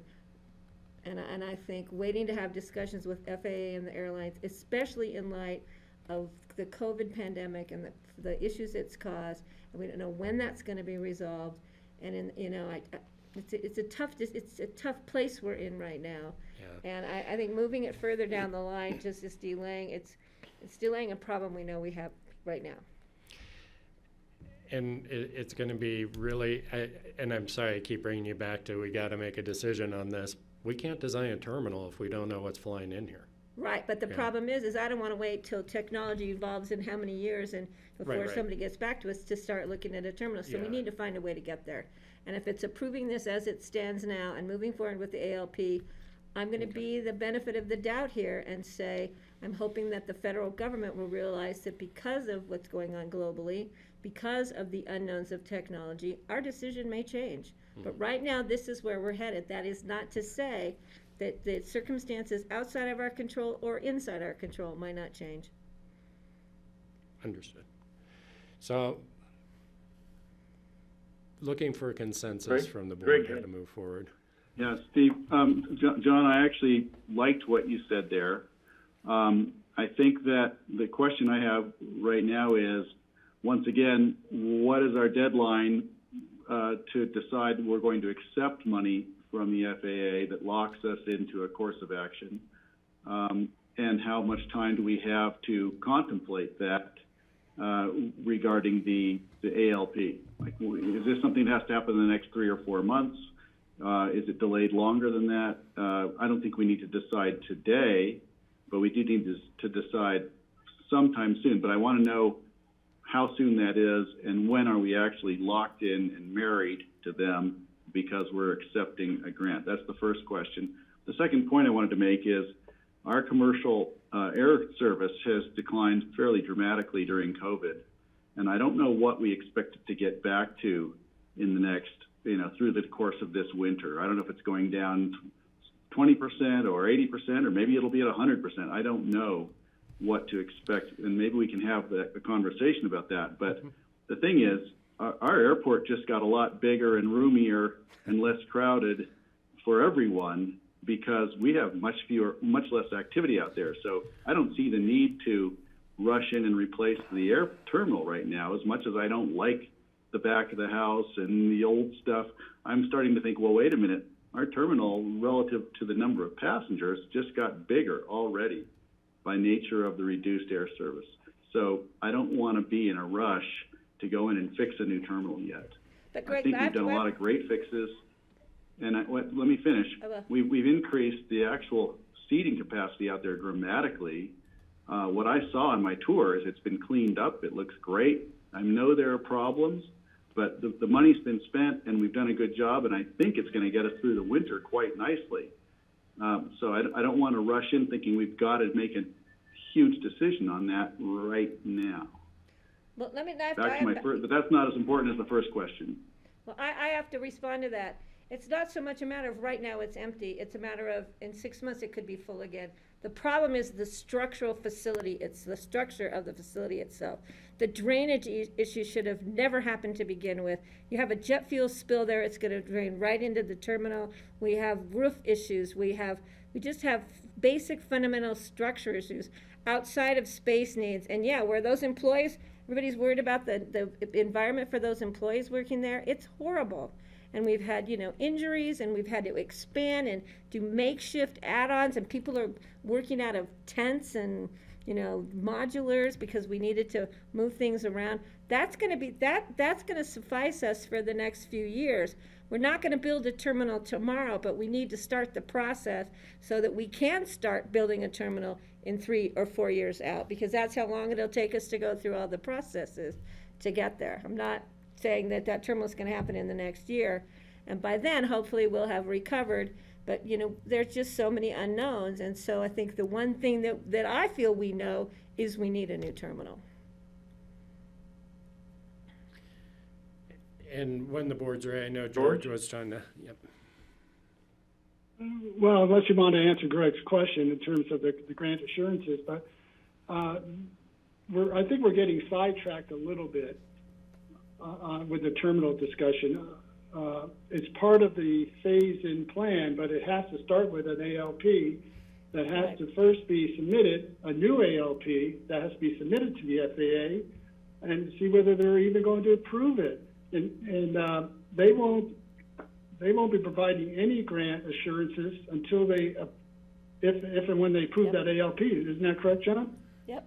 Yeah, and it would be, before an ALP was finalized, and that's really getting to the next piece, kind of the starting point for those discussions. We would be opening conversations with the FAA, with the Airports Division, and Air Traffic Control to understand if the board stays with leaving the runway where it is, what's possible and what's not with that layout plan. And then the environmental assessment. And the environmental assessment Kelly? is a 3-year time frame from the time that it was approved in 2018 before it needs to be re-upped. So I think that's a key milestone for the board to keep in mind that was a great deal of expense and effort. And then just the general timeline, it is going to take a number of years, both because of financial capacity and wanting to keep the airport operating while doing this major level of capital improvement to bring a project from start to finish. And so in that 10 or 11 years, I think what the board is really considering is, if you do not make an accommodation on the runway, are we counting on a new technology or new aircraft that's going to be able to serve us? We cannot identify one for you right now. Or are we going to count that the CRJs are going to have a useful life beyond what the consultants and certainly the trends and retirements are indicating? Or do we make a change? And I think what you're talking about here is under what conditions you want us to try and go out and negotiate that change. Sorry, Kelly? Yeah. I prefer John's offered language, but to move this forward, I also think we can adopt this as it's written, because we're not voting on an ALP now. And I think this just gives a foreshadowing that the vote on an ALP could be contentious on this board based on whether these other things are achieved. But that's not the decision we're making right at this moment. So I think, recognizing that, we can move this forward. As written. As written. Yeah. So I'm hearing, George? I think, 4 there. Well, I appreciate that, Kelly, but John, if we get to a resolution that comes before us first and second reading, that will be providing the direction for staff to move forward with that ALP plan. That's correct. Just so I want to make sure everyone understands that. But the ALP will come back to us, and at that point, I can ask, did we negotiate with the airlines sufficiently to let me understand what I'm committing to in this ALP or not? That's also, I think you are both correct.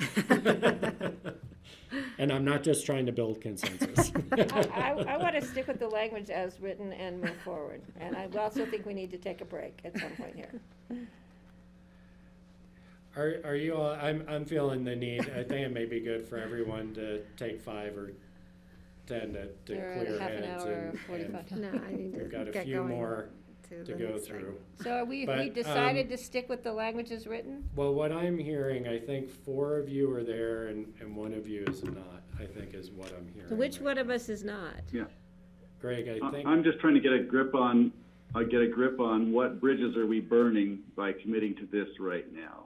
What options are we eliminating from the discussion? And what I'm hearing Kelly say is, there'll be time to go back and revisit this. Mhm. So this isn't a marriage, this is just an engagement. But we're gonna be seriously considering what our decisions have been after we go through another round of public hearing. Right. And at that time, if we decide that it doesn't quite fit, we can pull the plug. And if that's what I understand to be correct, then I'm okay accepting it in this form. It's an engagement, it's not a marriage. It's an engagement to seek a prenup with the airlines. Yeah, without a ring, with no ring, there's no ring involved. All right, Could we have, John, could we have you write out your alternative wording for this and bring it forward at the same time in a first reading scenario? no, Or we're at the sticking with public this comment? language. you know, what I would, Steve, from a process perspective for the board, you're gonna be collecting public comment. So I think if you put the wording out, that the board has at least, I think with some trepidation, agreed to put out right now, based on public comment, if the board wants to revisit this for adoption for first reading, we can definitely work on that language. And I would suggest to do it within the context of the public input you get and whether that changes things. I would love to see in written form what you articulated earlier, just so I can contemplate that. Thank you. I want to see the have to prenup. remember what I said. You don't need to give it to me. So can we take a 10-minute break, please? Yeah, it's 10-minute break. I actually need a half an hour myself so I could take a nap, but 10 minutes. You can take a nap, we'll move forward. All right. Okay, 5 after 3, please, grassroots. We'll be back. Thank you. Thank you, guys. I think.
Picken County Board of County Commissioners special meeting on the ACE Vision final recommendations. And I will turn it over to our chair, Steve Child, to keep moving us through here.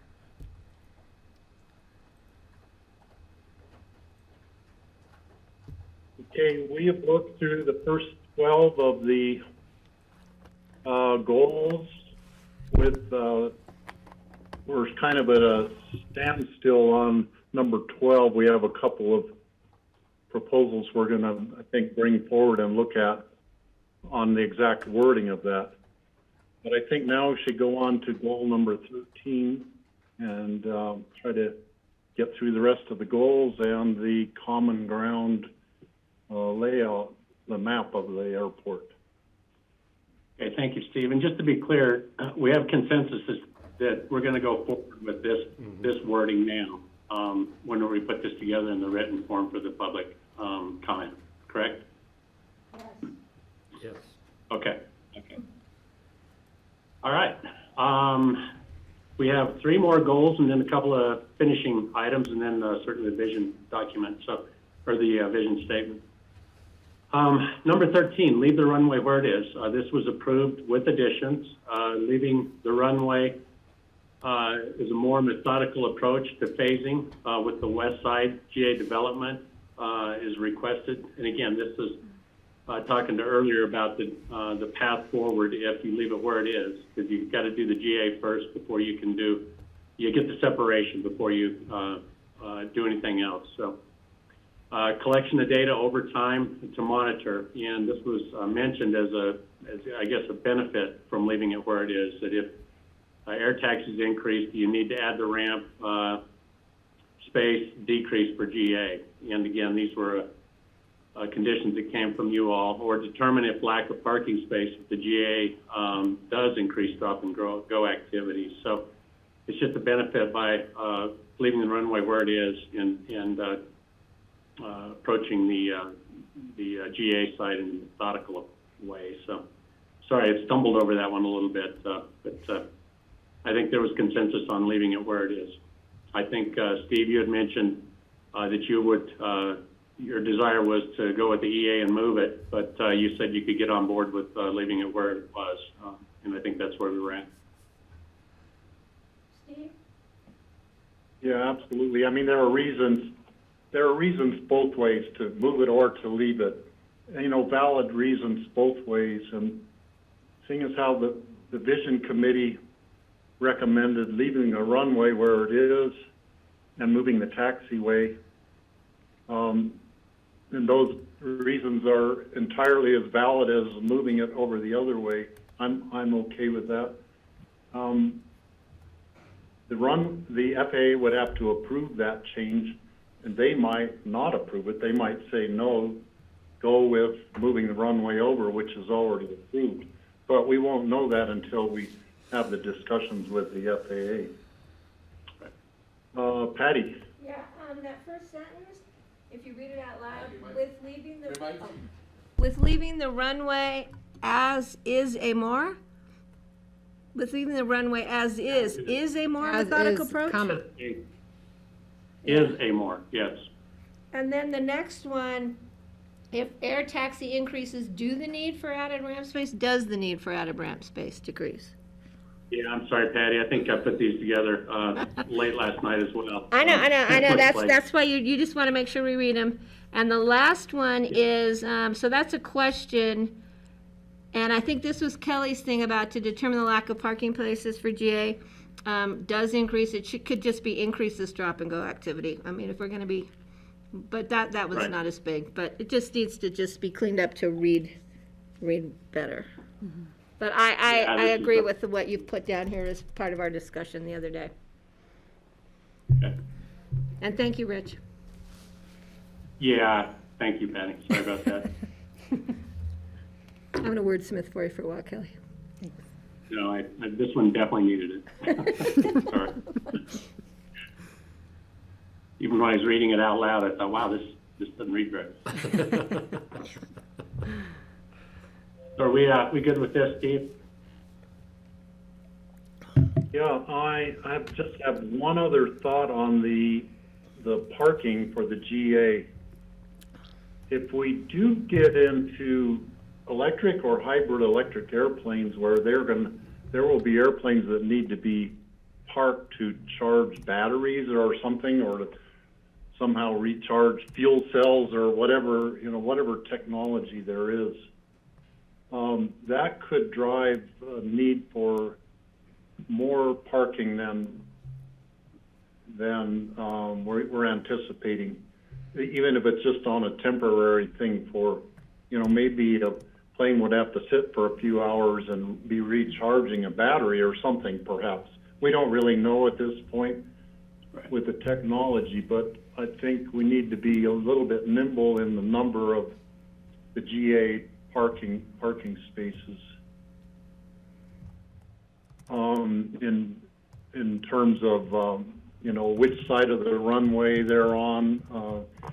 If we're moving GA over to the other side, they're going to be more long-term parking there. But that's one more thing to take into account.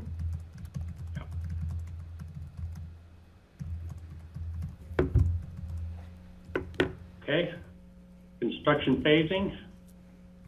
It was approved with additions. Those were minimize the community disruptions while considering the phasing of various terminal, airfield, and landside improvements. Time the projects based on technical, funding, and consideration of new aircraft. Accelerate terminal to the highest priority when looking at phasing of overall construction projects. And then I think this was the part that, again, the board was concerned, is be informed that if accepting the FAA money for terminal, what does that commit us to regarding the ADG designation runway improvements? And I think that's just a cautionary, we just need to be fully informed of that. So as far as construction phasing, the way it was worded, you all were pretty good with that, or seemed to be in consensus with that.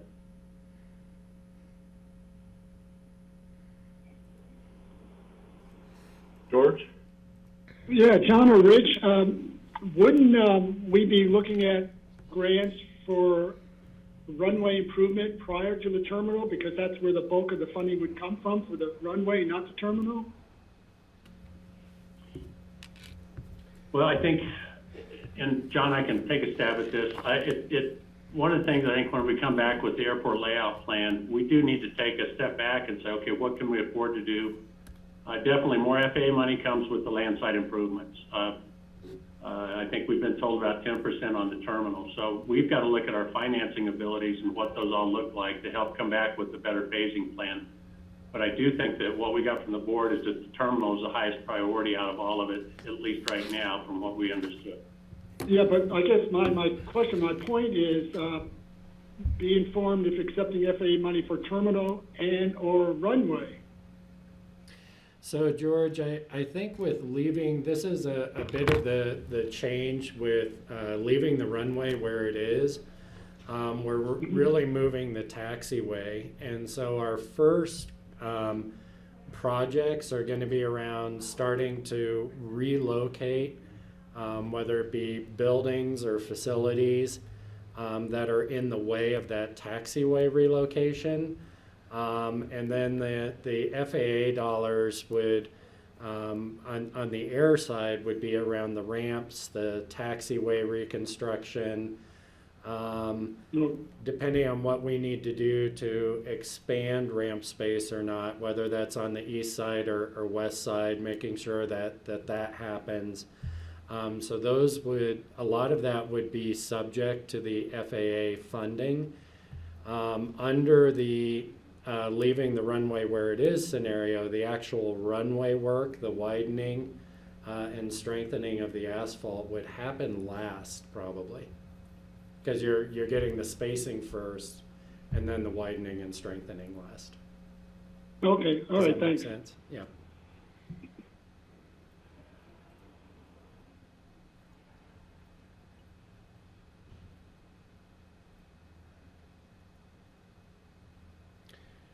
Do we have agreement on that still? Did we capture the boards? Yeah, thumbs up? Okay. Yeah, I think so. That sounds good to me. Okay, and then the last one is that you all approved with the layout plan like it was submitted for us to be able to begin those discussions. But there was a couple of comments on that, and that we just need to get one. And I've highlighted one again because I'm not sure we got there. But as far as additions goes, it says additional length of a west side taxiway may be an option if the mid crossings is an issue with the FAA. You all listed that as, that may be one of the things we'd have to consider, and again, would be a change to this plan as submitted now, if that midway crossing just seems to be a real challenge. And I think what we had heard is that taking a west side taxiway up as far as we can to where we don't get into impacting the open space. So we would have to take a look at, see how far we could go with that. With the thought of being the smaller jets on this side, if they don't need the full length of that runway to take off, if we can get them up to that end with the taxiway, I think was your thinking behind that. And then the any major deviations, it said would be brought back to the airport advisory group, but I think what we had heard is be brought back to the BOCC.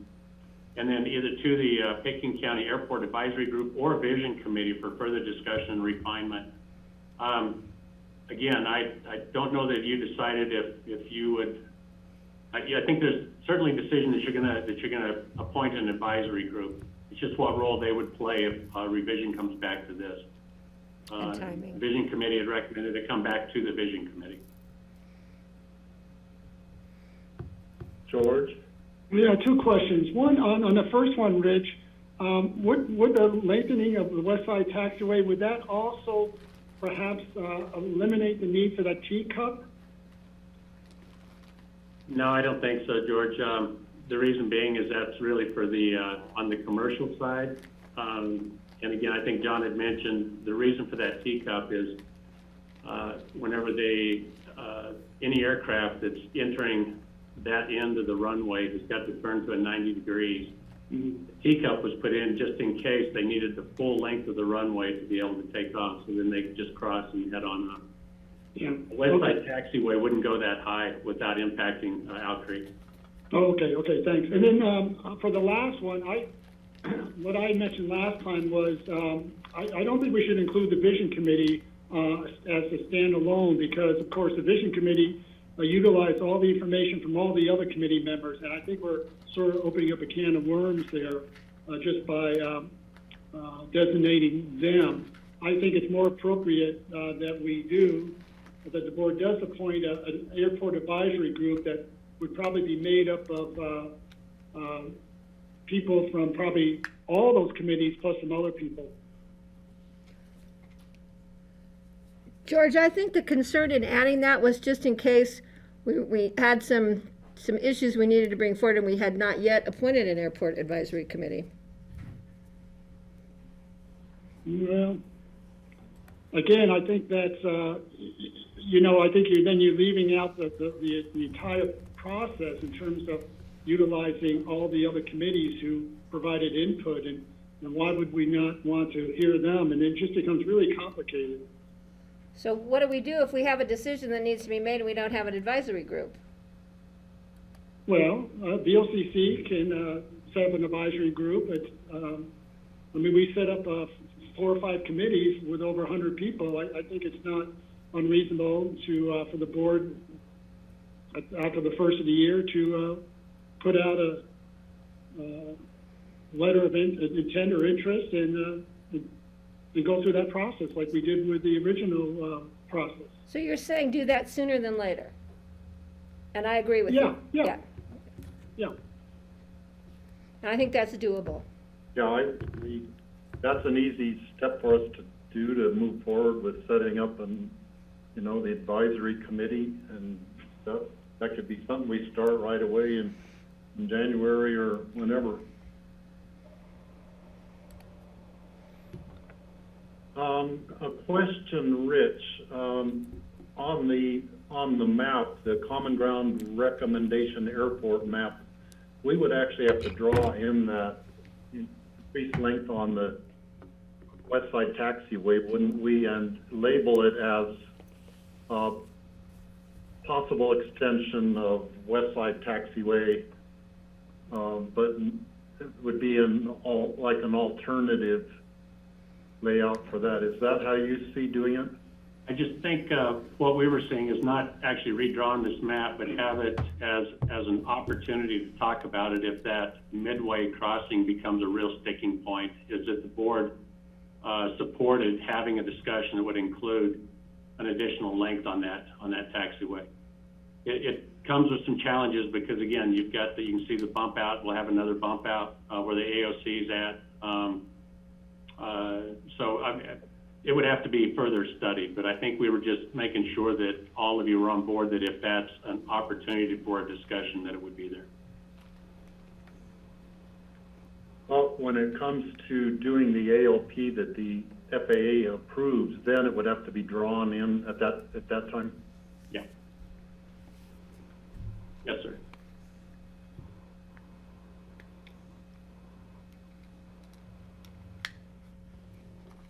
So we got consensus on taking up the vision committee and putting in an advisory board, and the desire is to move forward on that. Yeah, I'm good with that. So my only other question, Rich, is the extension of the West Side Taxiway a major deviation? I think it's more of a minor one, personally. To move the whole side of the airport. So, Yeah. Steve, Again, the thought is still having what would be a major would be completely removing the west side. But I mean, if it's just extending out to get onto the runway a little further, certainly could be considered as more of just a minor move in this. But again, it's just a negotiating point, possibly. Okay, so I think I'm a thumbs up on approving this number 15 the way we have it written. Okay. Anybody have any objections to moving that part forward? Well, we're gonna revise it. We're gonna take out vision committee, right? So it's not Correct. as written, it's removing that. Correct. That's what I That's right. Yeah, and I'm good with that. Okay. And now, moving into the safeguards, and the board reviewed all these and didn't have any changes, and they were all approved as written. So we kept those bullets in here: is adopt the plan by ordinance or resolution, appoint a Citizens Airport Advisory Board, and then have annual reporting. And as far as data measurements, you all agreed with this. That we would start on the process of getting baseline information. We would measure, and every year a progress report would be brought back to the VOCC, so that there weren't any changes there. Still good with those? Okay. This is going to be interesting. This is our stab at a vision statement for the board. I know that you had asked us to at least put something as kind of a guiding kind of a document for you to bounce things off of to make sure you were staying on track. So I am going to give John Peacock credit for this. I think GR and I tweaked it a little bit, but this was something we thought we'd at least put in front of you and let you see if this meets your goals, or if, and again, this doesn't have to be finalized today. We can certainly keep working on this, but we felt that this could be included as far as your overall document whenever you do your resolution.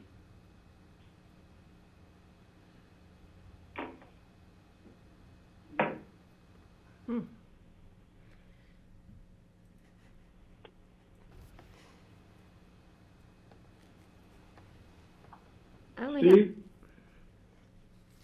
Hello? Yeah, George, go ahead. Well, my first comment, it's a little wordy. I mean, for a vision statement, right? I mean, it should be forward-thinking, inspirational, and so I would cut out, I would condense a bunch of this stuff.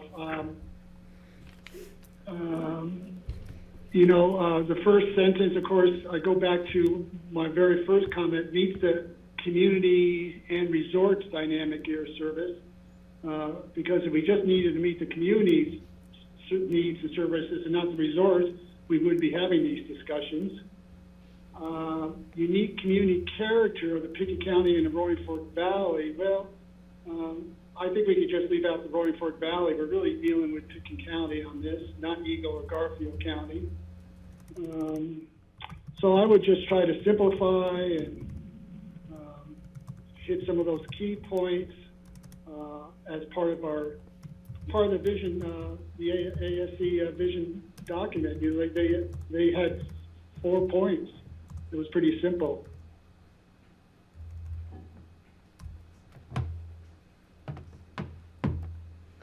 No, you're not, you're sitting right here.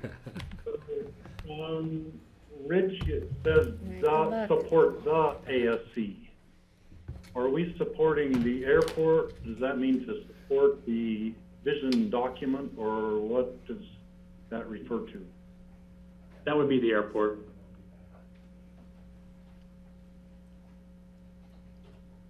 And maybe we should say the Aspen-Pickens County Airport, or instead of saying the ASC, just say ASC? No, the. Oh, I see.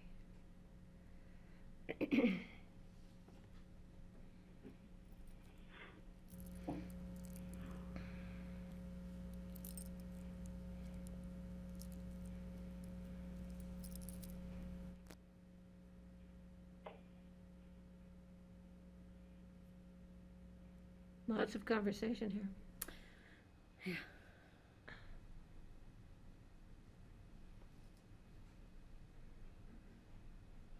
Kelly's got her hand up.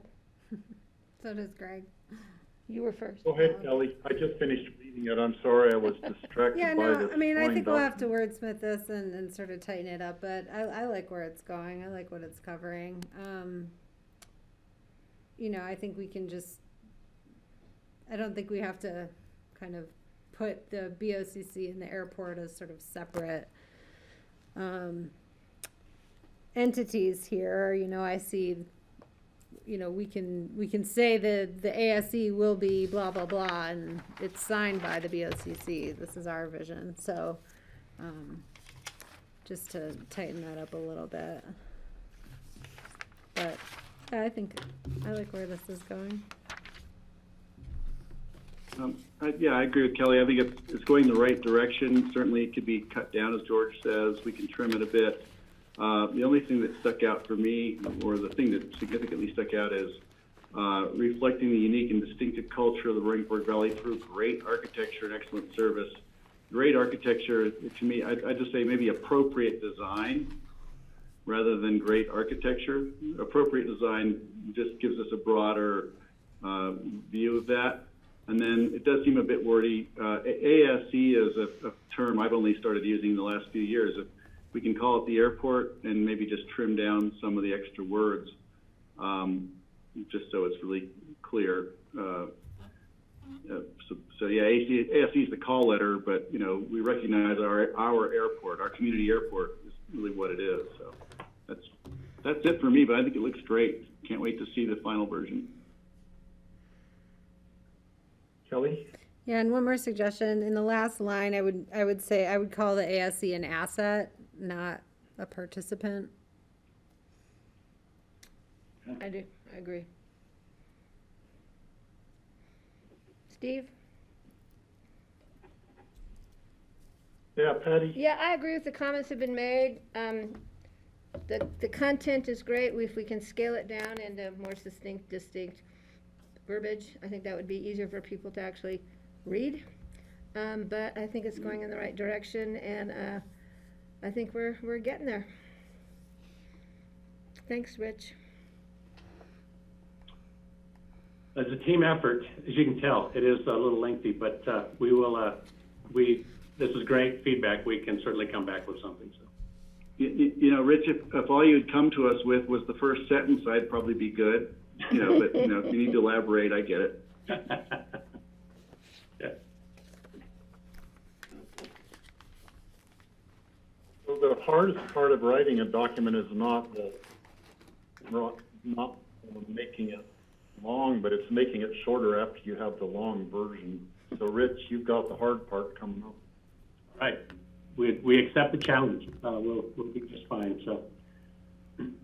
Okay. All right, last slide. So, yeah, with that. So John, do you want to take this back over? Do you want me to go ahead and keep working through these?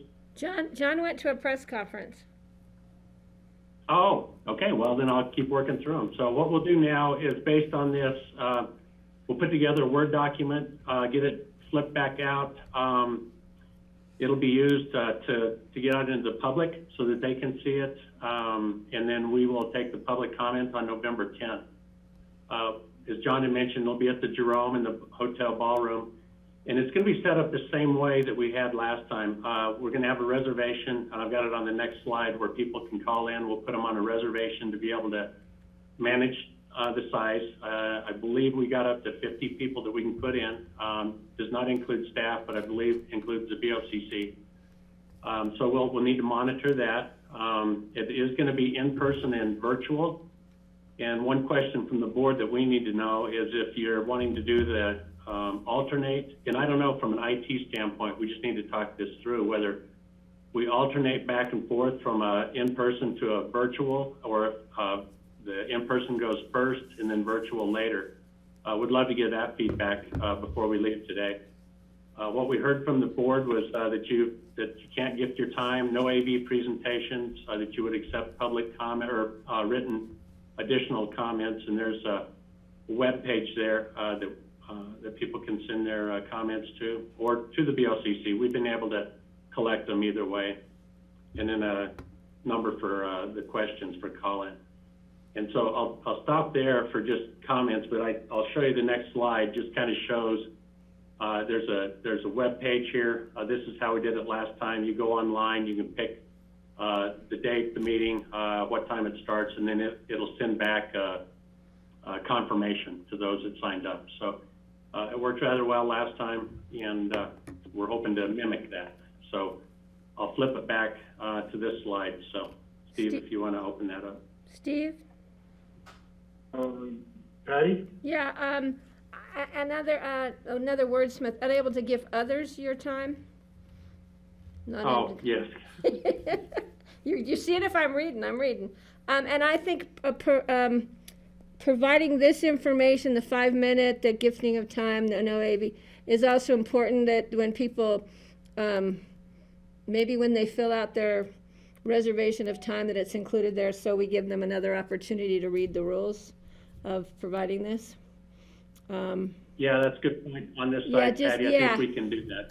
So just to reiterate those points that are made there. But Okay. thank you. Steve? Greg? Yeah, I thank you for this.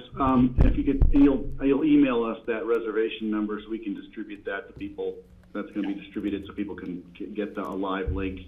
That would be great. I would just say, when we're putting out our instructions on how this is going to work and our direction, I'd like us to be accommodating of people. I'm not talking about changing the rules we've made, but I want to let them know that we're going to do our absolute best to help them communicate as effectively and completely as possible with us through the means of written, short verbal introduction, maybe of the outline, presentation of written materials with graphics, whatever else they want to present. If they want to present a thumb drive with a video on it, fine, if that would work. Maybe we don't see it at the time, but it becomes submitted. But I want to make sure people know that we're actually interested in hearing from them, and I don't get that from just the boilerplate I see here. I want to make sure we're inviting and hoping that we're going to get a robust participation. I think that's an important thing, so people aren't put off by what seem like strange rules and arbitrary rules to them, but make a lot of sense to us. So, point of clarification? Are you saying they can submit like they would a written packet at this meeting that would be dispersed to the BOCC we could read at another time? I would love to see that in advance. You know, I'd love to have all their info in advance so we can have reviewed it, so that it just makes the presentations that much more powerful. Because we're talking next week, Tuesday. next Tuesday. Today's Thursday. We're not giving people a lot of time, so if they still want to give it to us at the meeting, we will still take it into consideration. And just be clear on the thumb drives, Right. that it is to be put into the BOCC's record, so we have access to it to watch it on our own time. Because I don't want them to think if they bring a thumb drive, they get to show it at the meeting. But that we will That sounds take. good to me. Yeah, just to clarify that, so I don't want to mislead anybody. Because people, I think, are really coming to know us as a board who does read and watch and take into consideration public comment. And we are committed to doing that as part of this process.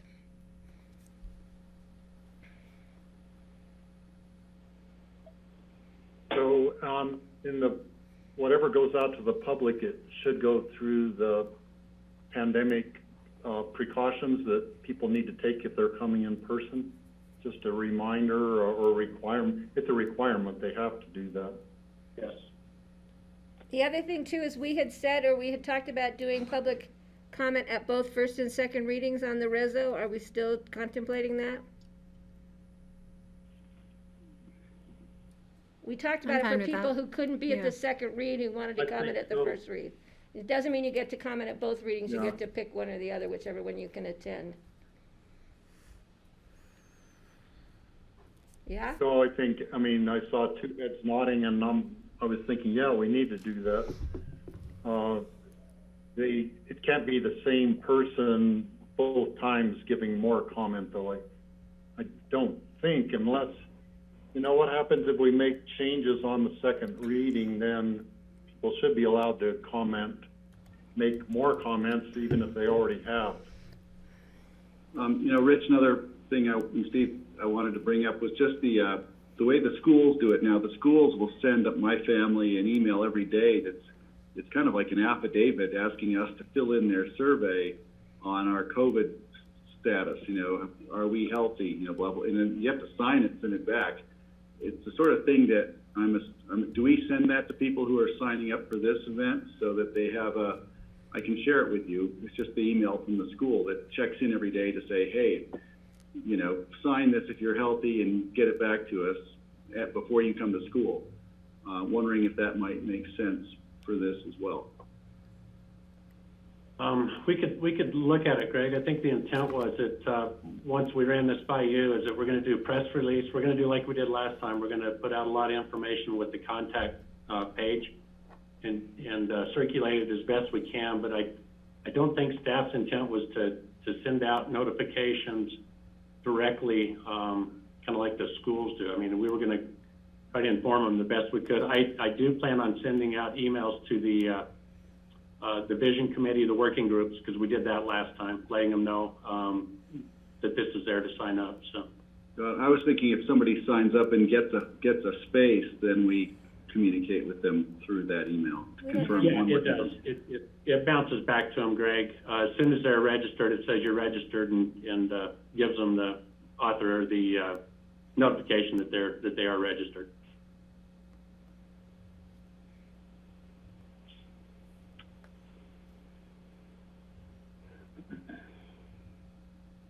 So the one question that Rich asked about, do we want to do all the people who are there in person first and then do the Zoom ones, or do we want to intermix them, or do them on the order that they sign up? If the second person who signs up does so for a Zoom call, maybe we should take them second, just in the order that they apply. I don't know how we'd keep track of that. George? Well, if we could do that, I mean, you'll know, Rich, who signed up in person and who's going to be signing up on Zoom, and then it's just kind of flipping a switch back and forth, right? I don't quite know the logistics, but it would seem to be the fairest way for, typically when we have a large group in front of us, we'll hand out a sign-up sheet and we'll just go right down in order. Right. Yeah, last time whenever we did it at the door hosier, we had the reservation, and again, this was those that were showing up in person, and how they registered is how they went. I did have a request, ironically enough, from somebody that wanted to go first and somebody wanted to go last. So we went ahead and accommodated that. But other than that, it was just in order. And I think we could do that, George. I think, and again, I'll get with IT, and maybe IT's in the room there. I'll call them here in a bit. But I think we can flip back and forth. We could do an in-person and just start down through that form and just alternate back and forth between a Zoom comment and an in-person. Yeah, and then one last comment. I'm sure you're going to do this anyway. Is when you send out the press release and any other communication for the Zoom, that's really clear how people utilize the Zoom. Yeah. If I could add on to that, I think George is right. It makes sense. Then they sign up, and it shouldn't matter. It should be transparent to anybody who's watching on Zoom, whether they're calling in from Zoom or in the room with us. It shouldn't matter. The presentation to anyone who's on it or the recording will be the same. And I'm assuming the IT people can make that work pretty seamlessly. Yeah, and I think our hope is to kind of mimic what you do for your board meetings. I think they manage those for public comment whenever you have large public comment. How we do that process. So a logistical question: would we have a staff person doing kind of number one, tracking the order that people are coming in, and also doing the timekeeping and notifying the people when they have like 1 minute and half a minute left or something like that?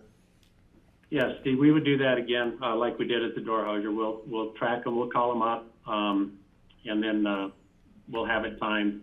Our goal is for you to sit and not have to worry about all the logistics, is to just listen to the comments. So we'll have staff there to kind of manage it all for you.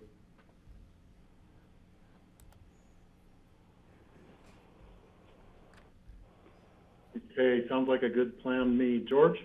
Yeah, Rich, I will probably just Zoom in. Okay. Yeah, I wasn't sure, and Steve, if you were planning on being on person or if you were Zooming in. Again, we're going to set it up, and in fact, I can let you know the way we're going to set it up is similar to what your boardroom is now. I know when we were at the door hosier, it was a little difficult because the seats were behind you. And I think what we're going to do is we're going to have a screen set up so you have a big screen so the audience can see the Zoom, but you're going to be facing the audience as if you were sitting in the boardroom. We're going to have a television in front of you. Everybody will have their own computers, so you'll be able to see what's happening on the computer anyways, but I think we're going to try to flip it so that you're facing the people. We'll have a podium off to the side. They can come up and speak. So I think it'll be similar to kind of your boardroom setup, just in a much bigger room. Which means it might just be Kelly and I there in person. Yeah, and I mean, my plan right now is to be there in person, but if I get to that day and I have symptoms, I will not go there in person. But if I'm feeling good and, not blowing my nose, sneezing, coughing, that sort of stuff, then I'll come ahead and be there in person. Sure, and again, I think we're hoping the entire public takes that direction too, Steve. Again, we're trying to offer that opportunity to get some face-to-face, but our health for our community is of most importance. So hoping people make those kind of smart choices because they still can Zoom in. Yeah, that would be something to put out to the public, that if they sign up, I mean, are we going to say, or they're signing up to do it in person? But then if they're feeling crummy that day, we need to let them know they could Zoom in, do a Zoom call, and do their presentation. Sure. That way also. Yeah. We'll get the information out on both options, and yeah, if they can't make it, we can Zoom. We can easily manage that. We're also going to do the streaming as well, like we did last time out of the door hosier, so people that can also view it. Okay. Well, I think we're good. One other question. George? Yeah, one other question. Rich, you said streaming, but are we going to have grassroots cover live? Yeah, we did it. We didn't use Grassroots, but it's streamed through Grassroots. So So it will be live, or? yeah, it's Chris. I believe they do it on it's a YouTube streaming. I can get the logistics on that, George, but it'll be exactly like we had at the Door Hosier when we set that up. All right, so you'll have to include that in all your communication. We will, yes. Yeah, okay, thanks. Uh-huh.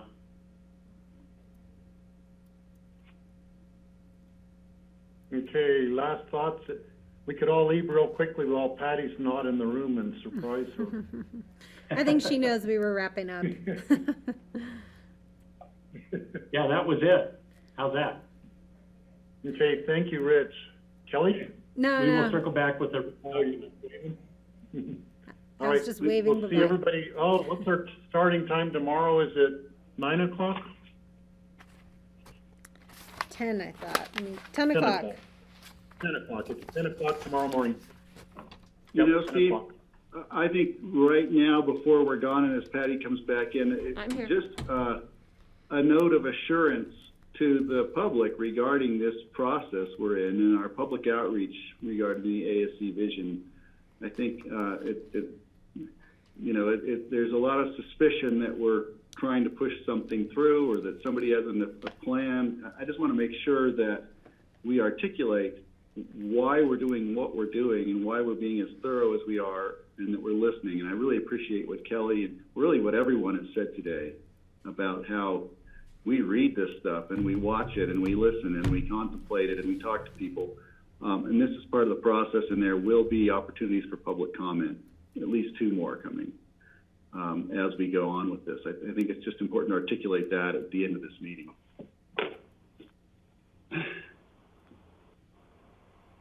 George? You know, I have a question to that, Greg. You just raised a question to me. Are we viewing this similar to a land use application? So if someone calls you or me and emails me, and then I respond to them on an ongoing land use issue, that's ex parte communication? That's a good question. I have not. I tend to share comments. You know, I'll just send them to Charlotte if somebody sends me a letter. But it's a great question. Is this an ex parte such a situation, or is it a land use, or is this something else? It'd be good, you know, if we need Ely to weigh in on that, I'll happily wait for his answer.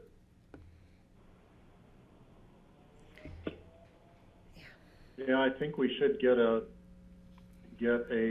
reading from John Ely on that.